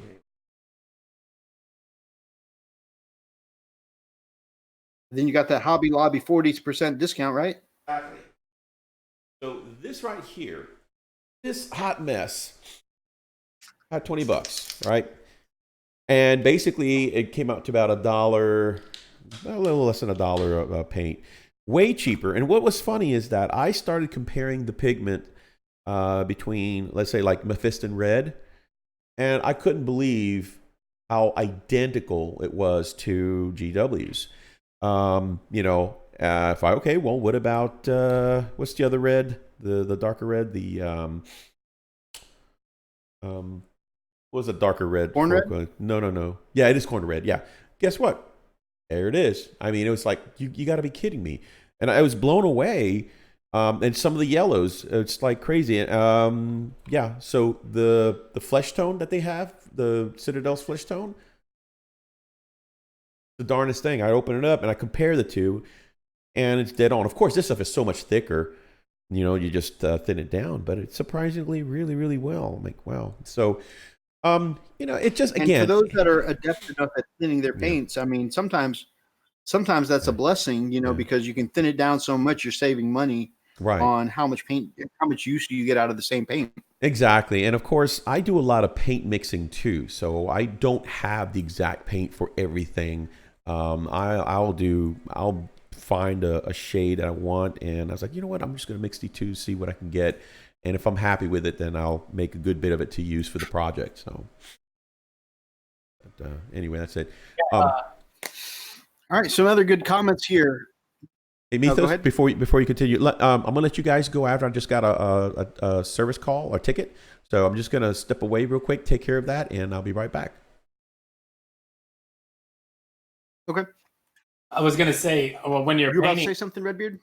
yeah, when you're painting with a wet palette and mixing colors and stuff, that's when I find you get to really enjoy just like the flow of just having fun and painting. And you're working on a single model, maybe it's like a D&D model or a bust or whatever, and you're not necessarily focused on matching your army, which you have to eventually repeat the same thing so many times. So I do think having like a wet palette and mixing colors is a huge boost to the enjoyment of painting. I can see that. I do also find when I'm doing, I did some Dungeons and Dragons models here for the family recently, and not having to conform to a scheme or pattern. I mean, even if it's like my Space Wolves, it's a color scheme I set for myself, not having to repeat or match something over and over again. It was you're right. It was kind of liberating, Yeah, you like, get oh, I'm thinking I'm going to do this blend effect or whatever. yeah, or just like you're like, oh, I need brown boots. You can literally grab or mix any brown you desire at the time, instead of like, oh, my army wears, dryad bark brown boots or whatever. Yeah. So there's a Try lot and of match free. exactly what you did before. And then if you try and freeform that on an army, then you put them all together and you're like, something looks off. Yeah, like that's why I'm batch painting all these Space Marines right now, trying to hopefully remember what I did last time. But we'll see if it turns out. Have you experimented with oil paints at all in miniature painting? I have not. I was gifted a set of oil paints here from Brother Rob over at the TMP, but I haven't actually gotten around to using it yet. Yeah, And I have to admit, I'm mostly a stick with what I know guy, and I'll expand one new tool, one new paint, one new technique, at a time. But as far as just jumping in, I very seldom do that. I'm like a hungry hippo, just like trying to try everything. That's awesome. With the Grumpy Guy Gaming says, good morning, all. Good to see you, Grumpy. with Wolf the Ray says, the reason why I love painting busts so much. Oh, go ahead. I'm sorry. oh, I was gonna say, coming from an oil painting background, I'm so excited to try the oil paints on the miniatures. There's a really cool channel. His name's Marco with Not Just Mecha. And he'll be like, hey, it's Marco from Not Just Mecha. And I would definitely want to give that a try. Okay, cool. Yeah, I've definitely heard that. That can definitely expand what I'm trying to do by adding in some oil paints and stuff like that. Holy crap. Okay, I've missed a lot of messages, and then some of them were deleted. So here we have Zane, who was agreeing with you on what you were talking about with addiction. He said he was on a high dose of Percocet for a month, and after the surgery that caused several nerve issues, it barely did anything for the pain, and he dropped it and had a headache for all of a day. He says he's unlucky. Painkillers don't seem to help him that much, but at least he doesn't get bad withdrawal either.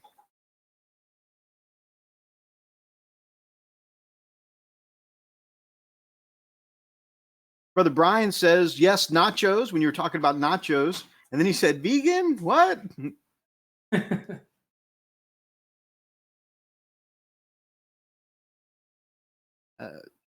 Phone died, so he moved to his iPad. That's why we got Inquisitor 2.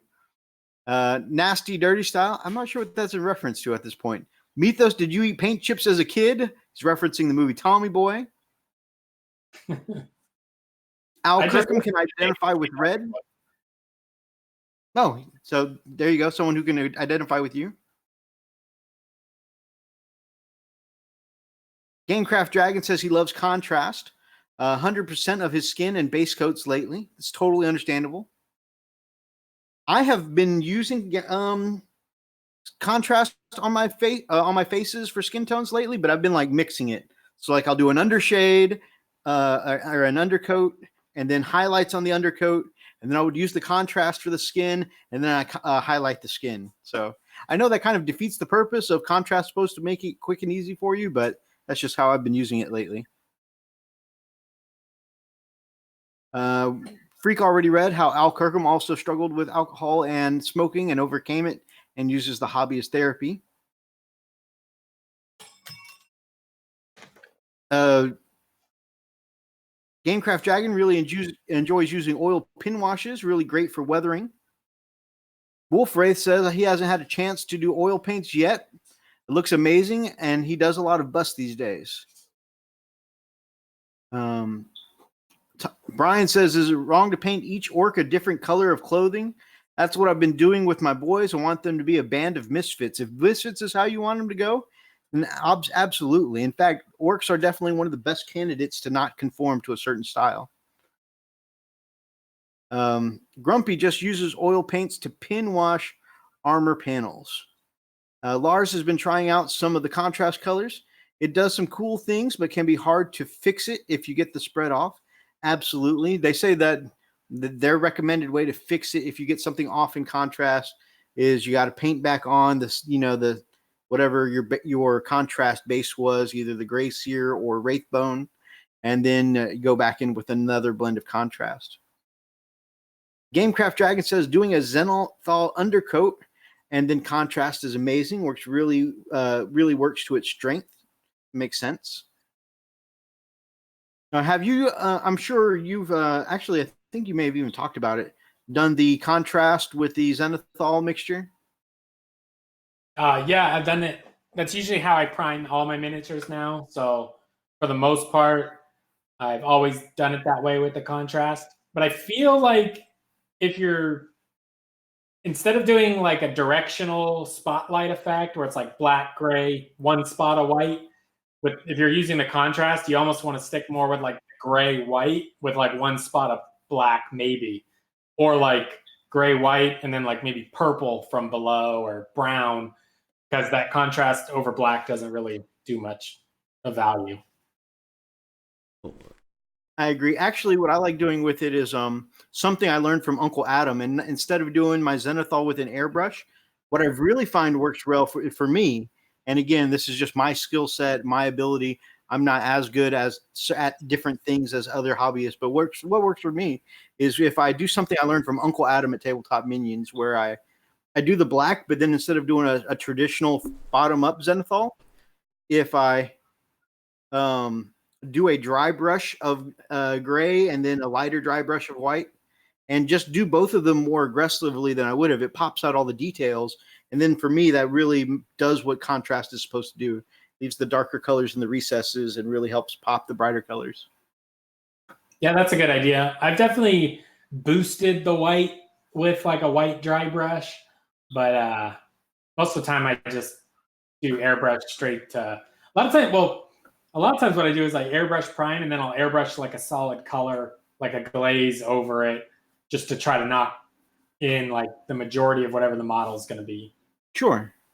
But I don't have the skills of like an Angel Giraldez or like even a Kenny Boucher where they're doing a lot more with the airbrush. It's more of my starting out tool, and then I switch to the paintbrush. An old sister of mine, Stitching Out Loud, says, "Oh, what a cute pupper." Freak had his puppy on for a second. So puppy's got a shout out in the chat. Oh, for the guy that said he's mostly painting busts lately, if you've heard of Blackheart models, they're the ones. I did like a Frankenstein and a Jason Voorhees. I got like a Dracula here. I got this Cyclops. But I'm possibly going to be working with him. The guy's name's George, who owns the company, and he's at like Adepticon and some of the conventions. I'm possibly he's gonna have me and him are gonna team up, and he's gonna have one of his sculptors make a bust for my next Kickstarter that will be available through my Kickstarter, and then after that we'll part ways, and he'll just sell it through his Blackheart Models website. Awesome, but I'm gonna possibly have a bust for the next. That's awesome. A little exclusivity there. Yeah, it should be pretty cool. All right, we're coming into the final stretch of the show here. I really appreciate everybody who had a question for the Redbeard Boss. It was great to get to know our guest. Freak, should we go into the salt first, or should we get a little motivation before we go into the salt? I say let's do the motivation because there's been clamoring for that, and then we go right into it. I think so too, especially since we just learned about our guest, and our guest is an extremely motivated person. When there's a goal he wants to accomplish, boom, he's done it. You know, so I'm pretty sure if tomorrow he said that, you know what, I'm going to be a bodybuilder now, like next week when we saw him on YouTube, he'd be all swole, you know? Yep. That's just the way he rolls. Yep. So I want that level of motivation, Freak on. Let's bring on the member of Frost and Fist who can help us with that. Let's bring on Chaplain Emo. Right on. So, you know, the first thing that we always know is the intro that we love.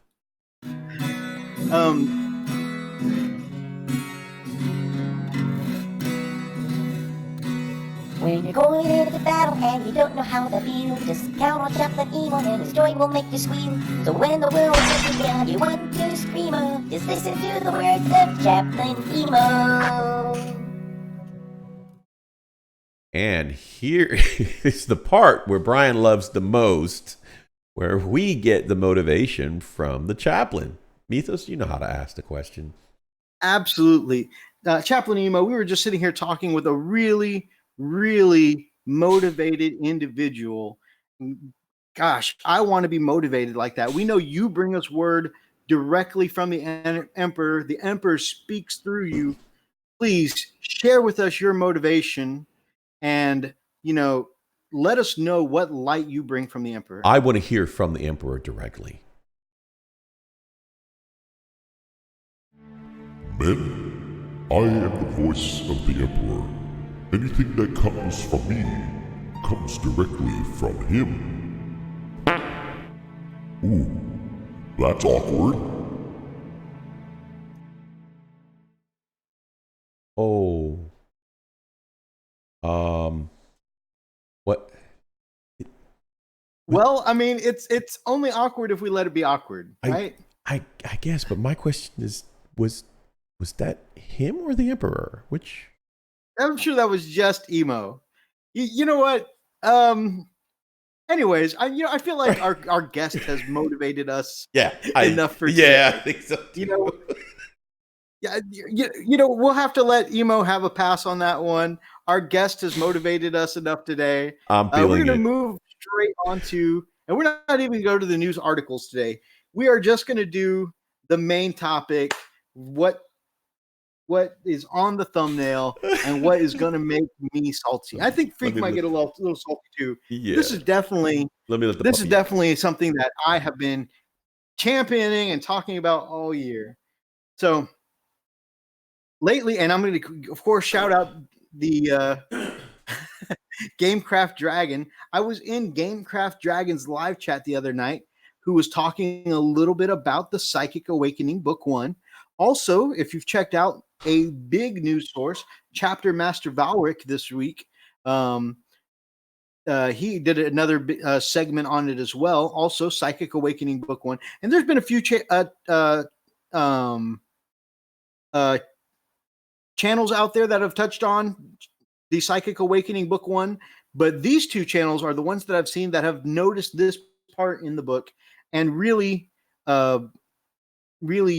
talked about this particular detail that stressed me the hell out. And I may have blown my lid a little bit on Gamecraft Dragon's live stream the other night talking about it. But this is what happened. So apparently and spoilers, by the way, if anyone plans on reading it instead of finding out about it on a live stream, Psychic Awakening Book 1, this is your chance to bail out now. Anyway, so they were talking about some things that happened, and one is a story of, I want to say, a guardsman. help let me know if I get this wrong at any point, Big D. But there's a story from the standpoint of a guardsman, and of course there's battle going on, and there are noise marines there that are just dominating Imperial forces. Else the nation, my man. Hey. So I'm gonna have to hit that next. So this guardsman, there's a battle going on with some noise marines. Noise marines are slaughtering a bunch of them. Some of the elves come to their aid, right? Some Eldar using their shuriken weaponry, and it's just cutting through some of these noise marines, but it still feels like they're getting overwhelmed, but with the help of the Eldar, they're getting a sense of hope, like, maybe they can make through it. And they make a big deal about how the Eldar weapons are cutting through power armor, where their las guns were just, bouncing off of them. And with that, there's a sense of hope, but then a great shape comes over the battlefield, and it is a winged serpentine shape with 3 swords and a whip. Ladies and gentlemen, it really seems like what we're talking about is a sighting of the demon Primarch Fulgrim. Now, it's not confirmed yet, guys, but think about it. This is a multi-part campaign here, and in this multi-part campaign, they're talking about how everybody's going to get something, okay? And with everybody getting something, with them kicking it off, okay, yeah, it's been, Eldar, Dark Eldar, Yvrain, right? There's a lot of that going on, sure. But what we also have here, kind of hidden in the background, is a Slaaneshi sighting of the demon Primarch Fulgrim. What are your thoughts, Freak? I don't know. I think I've seen enough, chaos for one season, for 1 year. I'm just about done. And a lot of people say that about us as Space Marines too, and I get that. But Primarchs, dude, how many Primarchs has already come out for Chaos? Exactly, and that's the way I feel. They've given us a lot of new releases of like different units, small, but to me they're all small potatoes. It's like, okay, I mean, some of this new stuff is pretty cool, right? Hey, if we were all eating ramen and Vienna sausages, and you kept giving us, hey man, let me upgrade your Vienna sausage, you're probably getting tired of that. Have a couple of bratwurst, oh man, this is delicious compared to a Vienna sausage. Have a couple of,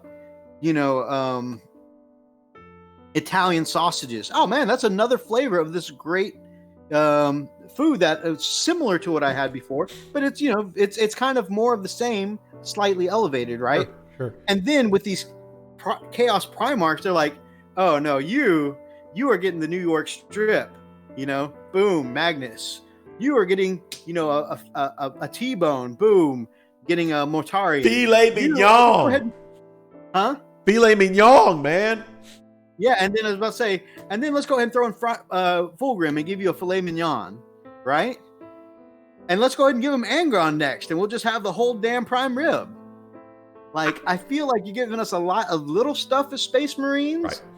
But why the mother truck is there 3 freaking demon Primarchs to our 1 Ultramarine exclusive loyal Primarch?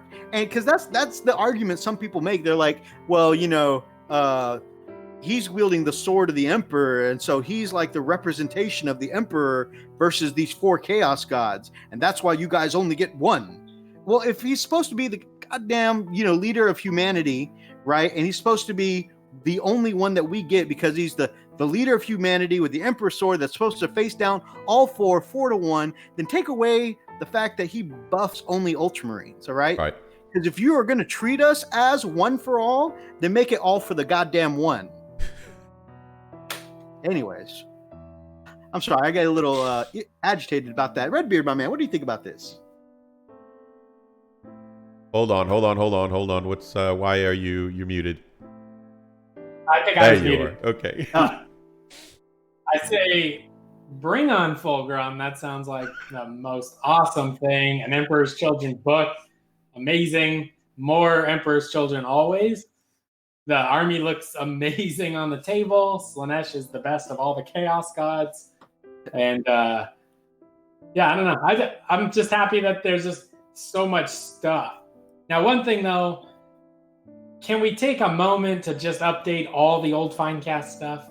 Like with the release of all their new stuff, they could have by now replaced like all of those Finecast kits. So I gotta say that RedBeard, he definitely expresses the sentiment of most people that really follow Slaanesh and Chaos in general. That is exactly the sentiment that we're seeing. Of course, the guy is super stoked. He is super happy, and I'm happy for you. I like seeing you happy, but we're getting nickel and dimed out here, man. God, throw us a bone. If you guys don't follow his channel, go check it out right now. But if you've watched his channel before, our amazing friend here, RedBeardBoss, is a Slaaneshi fan and has some very cool Slaaneshi models. He does. He really does. And earlier in the chat, you may have seen his horde of the cavalry units, which look amazing. Do you have that awesome demon that came out earlier this year? Yes. I don't know which one, but yes. Yeah, the sexy, terrifying one. Yes. That's cool. I bought all the new Slaanesh demon characters and stuff that came out. I haven't built or painted them yet, but I have them in a box. Gamecraft Dragon says they're getting the new stuff because they're still losing.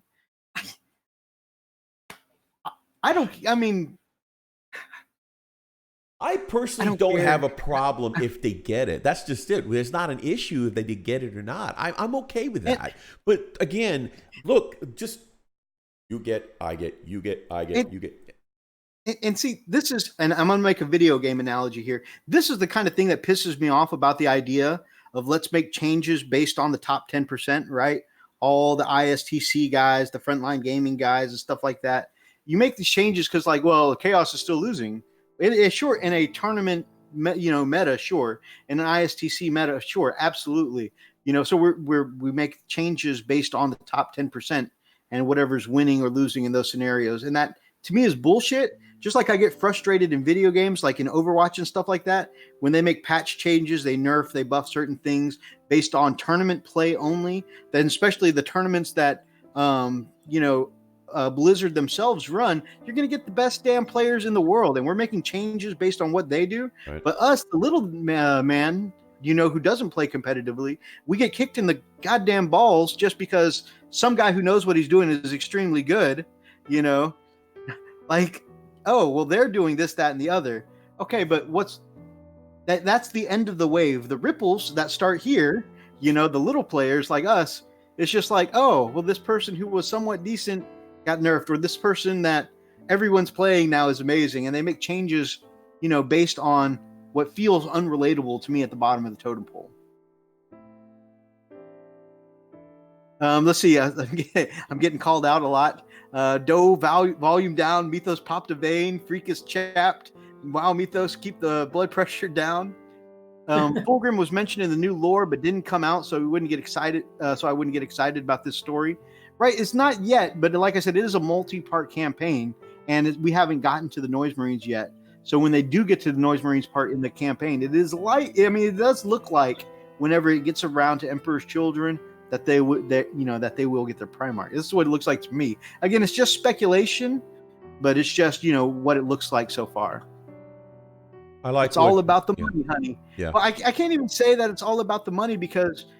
We all know that Space Marines sell the most. Space Marines are their poster boy. Get the goddamn Space Marines some Primarchs. Hey, do you want to touch on that money thing for a second? Sure, go ahead, man. So it's another thing I'm interested in. Like, it has to come up in the meetings, like, because they have to sell, X amount. So like when they're doing the rules and stuff. Like at some point, they have to probably sit down and be like, is this people going to buy this because the rules? And whether or not they would, like, I would think even like a family doctor, in the back of his mind, he got into it to help people. But at some level, he knows the more patients he sees a day, it directly makes him, more income by the end of the year. And I'm curious how much Games Workshop thinks about the sales versus the rules. And I'd be curious what you guys think on that. Because I don't necessarily think it's an infinite power creep. Everything's better than the last, so you have to buy it. But sometimes it seems like, whoa, this is better. I'll be honest with you. Go ahead. The buffs that's been given from like the new, I mean, if you think about the meme we were talking about earlier, all these guys are Ultramarines players. Oh, wait, Iron Hand supplement comes out. The Ultramarine goes in the bushes, comes out Iron Hands, right? And then the Imperial Fist supplement comes out. He goes in the bushes, comes out Imperial Fist, right? And, it's that kind of mindset. I think Barney Stinson said it best in How I Met Your Mother when he said that newer is always better, right? Yeah. And and I'm not saying, I'm not talking about the models. I'm not trying to get anybody triggered. I'm not talking about the Primaris lore. I'm just saying that there's been a certain power buff with not just Space Marines, but lately almost any new thing that comes out, whether it's rules, whether it's new models, things have been coming with a buff lately. Right. Well, my thing is, why is it okay to not just come out with new rules for Chaos, but also the Primarchs, how many total Mythos? How many total Primarchs have come out for Chaos already? So far, just two to one. Right, so it's 2 to 1. So my thing is, what have we gotten except for some nickel and diming here and there, some supplements? Good, I get it. I love the fact that I finally get my own Codex supplement. But I would like to see another Loyalist Primarch come out. Why is that such a hard thing? Yeah, at this point, I don't even care if it's for me, right? Right. If it's not the Khan, if it's not Rust, that's okay. It can be Vulcan. It can be, hell, bring Sanguinius back to life if you want to, right? It can be the Lion. I don't even like Dark Angels. It can be the Lion, right? Any new loyal son. Right. That's what I want. Any new loyal son. Okay, if I had both hands open, you would be getting the Greens Point clap right now. Any loyal Primarch son. Okay.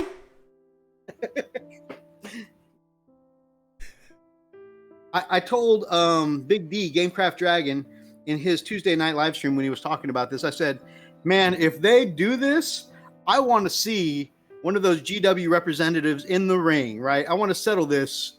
Right, I want us to get in the ring. I want us to go mano a mano, right? We gonna have a proper conversation. That's what I want. I would trade all new loyal Primarchs and Chaos Primarchs for just all updated Phoenix Lords first. Wow. Yeah, I do agree with you that Finecast needs to go. I had two major Finecast mishaps. First of all was a Finecast Tech Marine that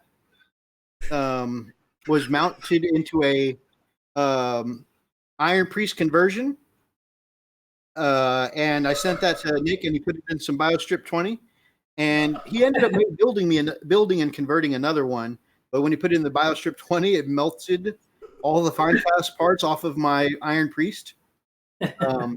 And then one in the Texas heat, I had an RJack from Games Workshop, and RJack's face and hammer melted in the car because I put my models in the car before work so I could go straight to the game store that night, and just ruined my model. We just distracted Brian. Goodness.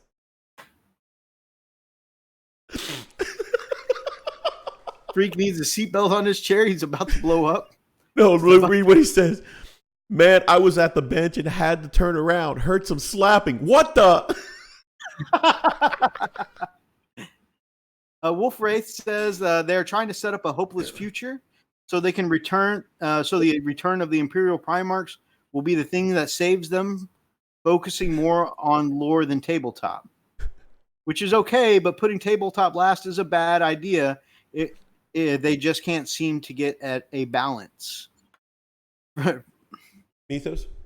Huh? Can you indulge me just for 1 second? Sure. Okay, hold on. Make sure this works here. Bear with me here, because I got to do this. And it is on. Ah, that's why, because it's not looping. Okay. Here we go. Hold on a second.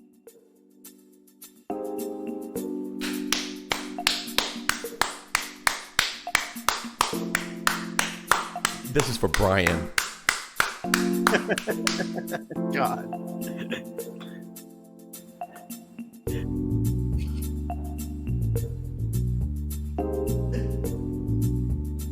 What you're not hearing, Mythos, is the nice, sultry, smooth jazz. God. Trying to get the man in trouble with his wife. Lars says that there's a character in the book that sounds like Ephraim Stern, which would be awesome. Yeah, Sister of Battle, one of the most psychically gifted characters in the universe. Pretty cool. What about new Primarch captains? Aren't they enough? What about all the Primarch LTs? What about our new tanks and Primaris bikes? Oh, wait. You see, absolutely. I appreciate that they keep giving us new stuff, but you're nickel and diming us when they get the whole bankroll, right? Right. That just seems crazy to me. And yeah, the new Primaris models and stuff like that are good right now. That's because they're trying to sell the models, right? I'm pretty sure they're not going to have the lasting power that Primarchs do. Unless you're like some ISTC guy, have you ever tried facing down Motarian and Magnus in the same battle? It's disgusting. Grumpy Guy agrees. Finecast is so horrible.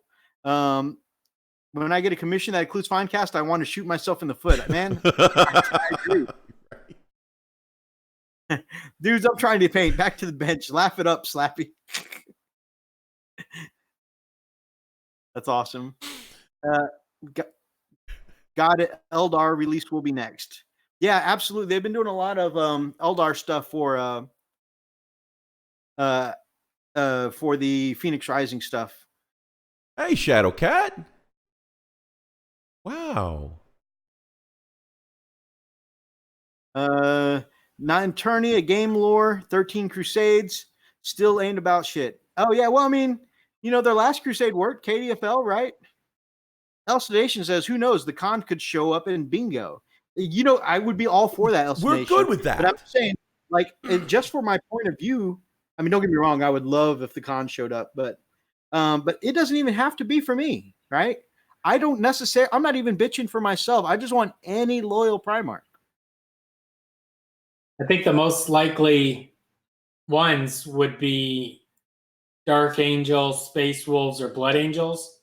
Because if they had a new Primarch coming, wouldn't it have been in the new supplement that just came out? So I don't think any of those guys are going to get one right now. I feel like they like to try to keep things in the books, but I guess it could be in a Psychic Awakening, though. Yeah. They talked, there was some leak at the beginning of 8th edition that talked about one good Primarch will go bad and one bad Primarch will, turn to the light.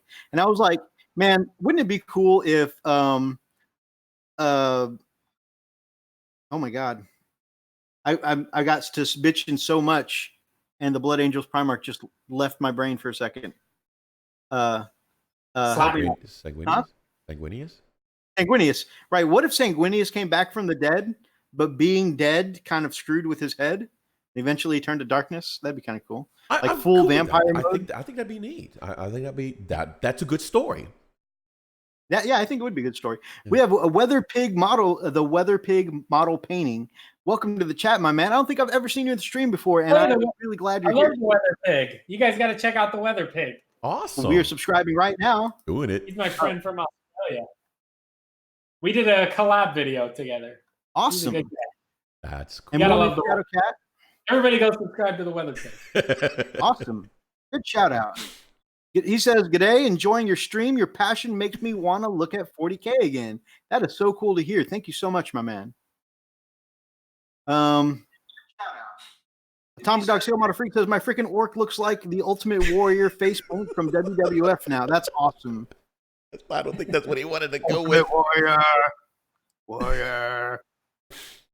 I think after Every all the time you clapping ask he for heard. another release will happen before you get it. Grumpy says, "Need to go to work. Have a great show, guys." Loyalist Primarch will probably still come out before Half-Life 3. Ooh. Whoa. Ooh. Lorgar goes to good. Sanguinius goes to corn. That's the prediction from Gamecraft Dragon. Mythos is broken. Mythos is broken in more ways than you know, my brother. Lion or Russ are the most likely to return. Maybe Elstinash can fix it with his beard hair. I like where you're thinking, Inquisitor. I like where you're thinking. Back to the bench and stop slapping. So the lion would come back and turn to the light. Oh, burn, Lars, burn. That was a good one. Dark Angels going to the light. Blood Angels have been the one worm. The Dark Angels one have been worm food for a very long time. Exactly. It's just, that was just one of the things that some people were talking about, was Sanguinius coming back from the dead. And I mean, I'm sure it would have happened by now, but with their perpetuals nonsense in the Horus Heresy books, there's never a time I think that they can always just jump out and say, surprise, this person inherited his father's perpetualness. And it took a long time to manifest, Yeah. If Fulgrim follows Slanesh, and Slanesh is all about pleasure, I mean, that's kind of like a good Primarch. Okay. That's something in there. I mean, you've got a good point, but not everything that feels good is good. I know. Well, no, the problem is it feels too good. Bringing Sanguinius back from the dead would anger a whole lot of people. I know it would, my man, but at this point, there's a lot of things that, I mean, it's hard to make everybody happy at Games Workshop. I feel like they're damned if they do, damned if they don't. So they should just please me and bring back a loyal Primarch. Oh yeah. Please. Well, you guys all, did you check out those leaked releases? The what? The leaked release schedule? I haven't had a chance to read through them yet. Are you interested in talk? I didn't see your answer, but I honestly was all over the place. Did you want to talk about tonight, or do you have a video coming up about that? Oh, I'm good to talk about it tonight and make a video about it if I feel like it. Awesome. Freak, you want to pull them up from the group chat? Yeah, hang on. So I was going to say a big one, just we don't have to go through all of them if you don't want, but the Mephiston, new Mephiston. A new Mephiston, possibly Primaris-sized? Yeah, I mean, I would assume. So Christmas Mephiston. Somewhere in mid-December, I think it was. So that's pretty exciting for Blood Angels players. I agree. And usually Primarisification means +1 attack, +1 wound, right? Something like that? Yep, +1 attack, +1 to wound. So he's going to be even more of a beast. Yep, and it's on the first page too, Mephiston. Yep, and it's that new $40 price tag, so kind of what they're doing for all the Primaris-sized guys. Some battle forces here. We're talking Drukhari, Blood Angels, Chaos Battle Force, Skaven War Swarm, a Tau Battle Force. So those battle forces will be the Christmas boxes. Yep. And if you're a Tau, or I think there was a Tyrannid one too. Yep, there's a couple things here for Tyrannid. Tyrannid's Hive Tyrant repackaging. Tyrannid's Brood packaging. Tyrannid's Battle Force, yep. Yeah, so if you happen to still be able to grab the Tau or the Tyrannid Apocalypse box, or maybe you did buy it, that box plus this new Battle Force Christmas box, you probably have a 2,000 point army from just those two boxes. That's, I don't know what's in this new box, but Usually they're pretty good deals. Battle Tome Slaves to Darkness. That right on. I got you, freak. Just looking at this real quick, see if anything else pops out or stands out. Let me know when you're ready to go to the next page. Oh, oh crap! I didn't even. This is unrelated. I didn't even notice that the Chaos Dwarf team was on there. They've just previewed. Cool. They just previewed the Ogre Blood Bowl team, and this release actually says the Chaos Dwarf team. So that's pretty exciting if you're into Blood Bowl. Absolutely, absolutely. Let's see. The Space Wolves Battle Force is a really cool one to look at. You can go on to the next one, freak. Okay.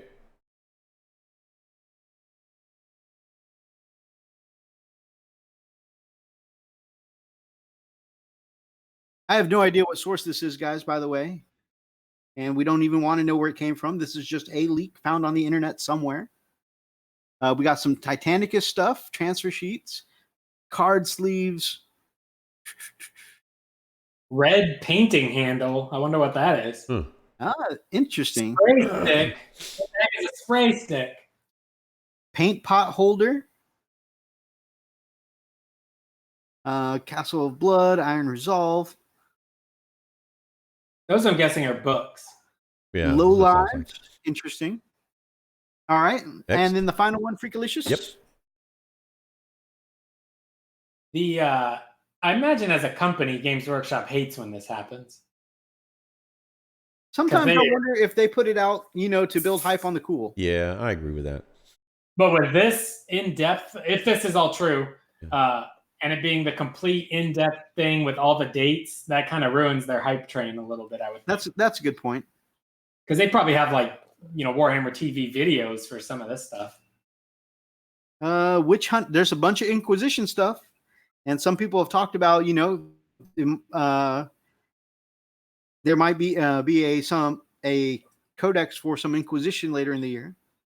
So are those Imperial Confessor Kyranov? That's the guy that rides around in the Dreadnought legs? Is that him? I'm not sure, but I bet one of these awesome people in the chat can tell us. Like the guy that's kind of sitting on Dreadnought. He's like sitting on a throne that's like walking. Yeah, but $25. I mean, I can't imagine that's a new one. Right. Like those might be a made-to-order week or something. I wonder on that one. And Plastic Zone Mortalis. That seems like it's going to be cool. Lars says, yes, that's him. All right, so there's some pretty cool stuff there. Wow. All right, so I'll check you both out when I get a chance. I guess somebody did some stubbing there. Oh, man. Okay, let's see. Go nuts. Let's get back to the 30K to 40K. Let's just get everybody back, right? All right. Thanks, guys. Always love finding new fun and content creators. Very cool. Weather Pig painting subbed. Weather Pig model painting subbed. Thank you so much. Hop on by sometime. If Dark Angels went evil, nothing would change. Ooh, another burn. Subbed Atomic Dog Scale Model Peaks. Atomic Dog Scale Model Freak sub to the Weather Pig model painting. That's a lot in one. Say that one go. 2 times fast. Cloud says, "Yay, Tau." Tear into APOC box was terrible. Darn shame too. Shadowcat, just need to get my head out of the gutter. The new Judge Dredd miniatures game is up for pre-order at Warlord Games. That's cool. Weather Pig says, or Brian says at Weather Pig, if I'm a model kit builder, I am a model kit builder and has found himself into miniature painting and playing a handful of 40K games with my WOG army. Gamecraft Dragon says, I don't know if they hate it. They get out too easily, too commonly. Dark Initiative. Hello, Beard Pie. Like Senpai, but beard pie. I like it. Anyone have tips for Demon Princes? Playing against them, playing them. I don't know a whole lot about Chaos, so I'm not really sure that I can help you out, my man. Beard Senpai. Do you have any tips for demon princes? I don't know the question though. What does that mean? Using them? If you use them, I used them in my Thousand Suns. That's the only time I've had experience using them. And they're awesome because they give a reroll aura. And they're pretty badass in combat. Yeah, if you're building them, I would only go claws. Unless you're a corn one, you can go with the axe. I don't see any reason why a 40k Demon Prince would ever take this sword. It just doesn't seem like it's in any way good. Big D agrees. Always go wings and double claws. Yeah, and there's one really, really good corn relic axe that the Demon Prince can take, and he can like smash a knight in one round of combat with it. Holy crap. It's like a flat 6 damage axe or something like that against Titanic. It's really strong. TMP's Crypt Horrors do look very good. We are always a big fan of promoting TMP. Redbeard Boss, my man, we are 20 minutes past our time, which I apologize. Freakaliciousness. Man is working right now, guys, and he is still doing the live stream. That is a hero. Man is in the middle of work right now. Don't tell his boss. Don't tell his boss. Wait. Anyways. Do that again. Yeah. Oh, yeah. All right. So, Redbeard, my man, you have been a phenomenal guest tonight. We really appreciated having you. And like I said, you are just so motivating and inspiring. And your work is fantastic, too. And again, I'm going to go ahead and plug it again. Guys, we really, Freak and I have been using these for about 3 months now. We really love the ghost brushes sold by RedBeard Boss. You can find his eBay link in the description below. And go check them out and pick up some ghost brushes. They're very cool, very affordable, white tipped brushes, right? And yeah, they are absolutely, I mean, like I said, I've been using them for about 3 months now, and I am not a gentle painter. I do basic brush care, but I'm not the best at brush care. And still, it holds its point well enough for me to do Space Marine eye lenses. Redbeard, my man, do you have any closing thoughts for us before we shut it down for the night? Any painting tips? Anything? Just keep painting. If you've ever looked into any kind of books or anything on mastery, it takes like 10,000 hours. You know, it's a rough number. But the more and more you paint, the more enjoyable it becomes, because you just reach that kind of flow, having fun, slapping paint around the model. So I think painting is also one of the oldest paintings I've ever done, including cave paintings, which they've now found like 200,000, 300,000, 400,000-year-old ones. So it's a deep part of your human nature to paint. So do it. That's awesome. Freak, any closing thoughts for you? I am so happy to have RedBeard Boss here with us tonight, and such a great guest. I learned a lot from you, man. Learned a lot about you. Most of all, man, you definitely brought some hope. The folks who actually have some issues with, addictive personalities and things like that. If you can kick it, I can kick it. Everybody can kick it. So it's really, really cool. By the way, man, you are just an amazing artist too. So really, really good.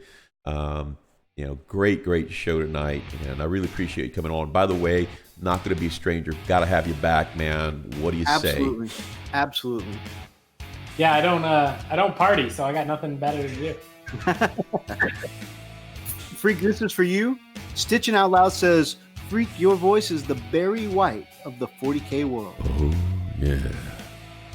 My closing thoughts, guys, I'm going to close it out by dropping some knowledge on you guys. So, of course, we have researchers, scientists, historians of all kinds finding us Elstonation, 100% true Elstonation facts every single week. Okay? True. Yep. So when you guys are out there on Halloween, Elstonation, 100% true fact number 23, 24? 23. 23. Yep. Number 23. No matter how many goblins, zombies, vampires that you find, demons even, on Halloween night, out there in the streets, in the cities, coming to your doors asking for candy. Hey, Ethos, I'm sorry, I didn't mean to interrupt. Did you press that little button on your microphone? I think you could put a little extra added effect. I think that'd be great. Press what button? The one at the bottom? Yeah. This one? Yeah, and I turn it up. Turn it up. Turn what up? The volume? No, the verb. The echo? Yeah. Like that? Oh yeah, do it. Okay, go ahead. Elstonation, 100% true fact number 23. No matter how many demons, vampires, skeletons, zombies that you find out on Halloween night, whether it's in the streets or coming to your doors, you will still never reach the number of undead that Elstonation can paint within a single hour of painting. Dang! And that is Elstonation, 100% true fact number 23. Yes, Elstonation, we are now up to 23. Feel free to join us next week when we come down to Elstonation fact 100% true number 24. We have researchers, developers, historians on this looking for true facts about Elstonation, and even they have fact checkers that work for them. We want to make sure we are only bringing you 100% true Elstonation facts. Yep. Fact number 24 would be slap, so would Redbeard says, goblin in the street, zombie in the sheets. I don't even know what that means, but I'm afraid to ask. Lily says, you nasty. Awesome. Thank you guys so much for joining us. Thank you all so much, everyone who came out to join the show tonight, whether it's live or if you're watching the archives. Thank you, Inquisitor, RedBeardBoss. Thanks for being an amazing guest. Stitching Out Loud, it's been so long. Good to see you. Brian, of course, Weather Pig Model Painting. Shout out. Check them out. So cool. Definitely go check out and subscribe to them. And, of course, a RedBeardBoss, the great champion guest of the night. Okay, we had Cloud in the chat. Great having Cloud in the awesome. chat. Awesome. Brother Roxas. Sana might be listening. He does that sometimes while he's, on 14. Dark Initiative, thanks for joining the chat, my man. Lars, always good to see you. Shadowcat, man, like this is like 2 weeks in a row we've had the Shadowcat. How about that? Pretty cool. Oh, that was Pain with Pain last week. But good to see you, Shadowcat. Zane twice, by the way. Got of course, Gamecraft Dragon. Got to have Big D and Lady Dragon. Lady had her Dragon own on tonight. That was nice awesome. to have her here. Yep. The man Elstonation, of course. Brother Roxas, Grumpy. I think I already mentioned Grumpy. Wolf Wraith. So many just amazing people. Al Kirkham was in the chat tonight. Ex-Gear Commander was on for a little bit too. Ex-Gear Commander, keeping it tight as always. William Kuby. And of course, before we go, Askarner was in the chat. Mm-hmm. Man, we want to make sure we get everybody. We want to make sure we also thank our patrons, right? Yep. Thank you to Chief Live Gaming, Brother Jake.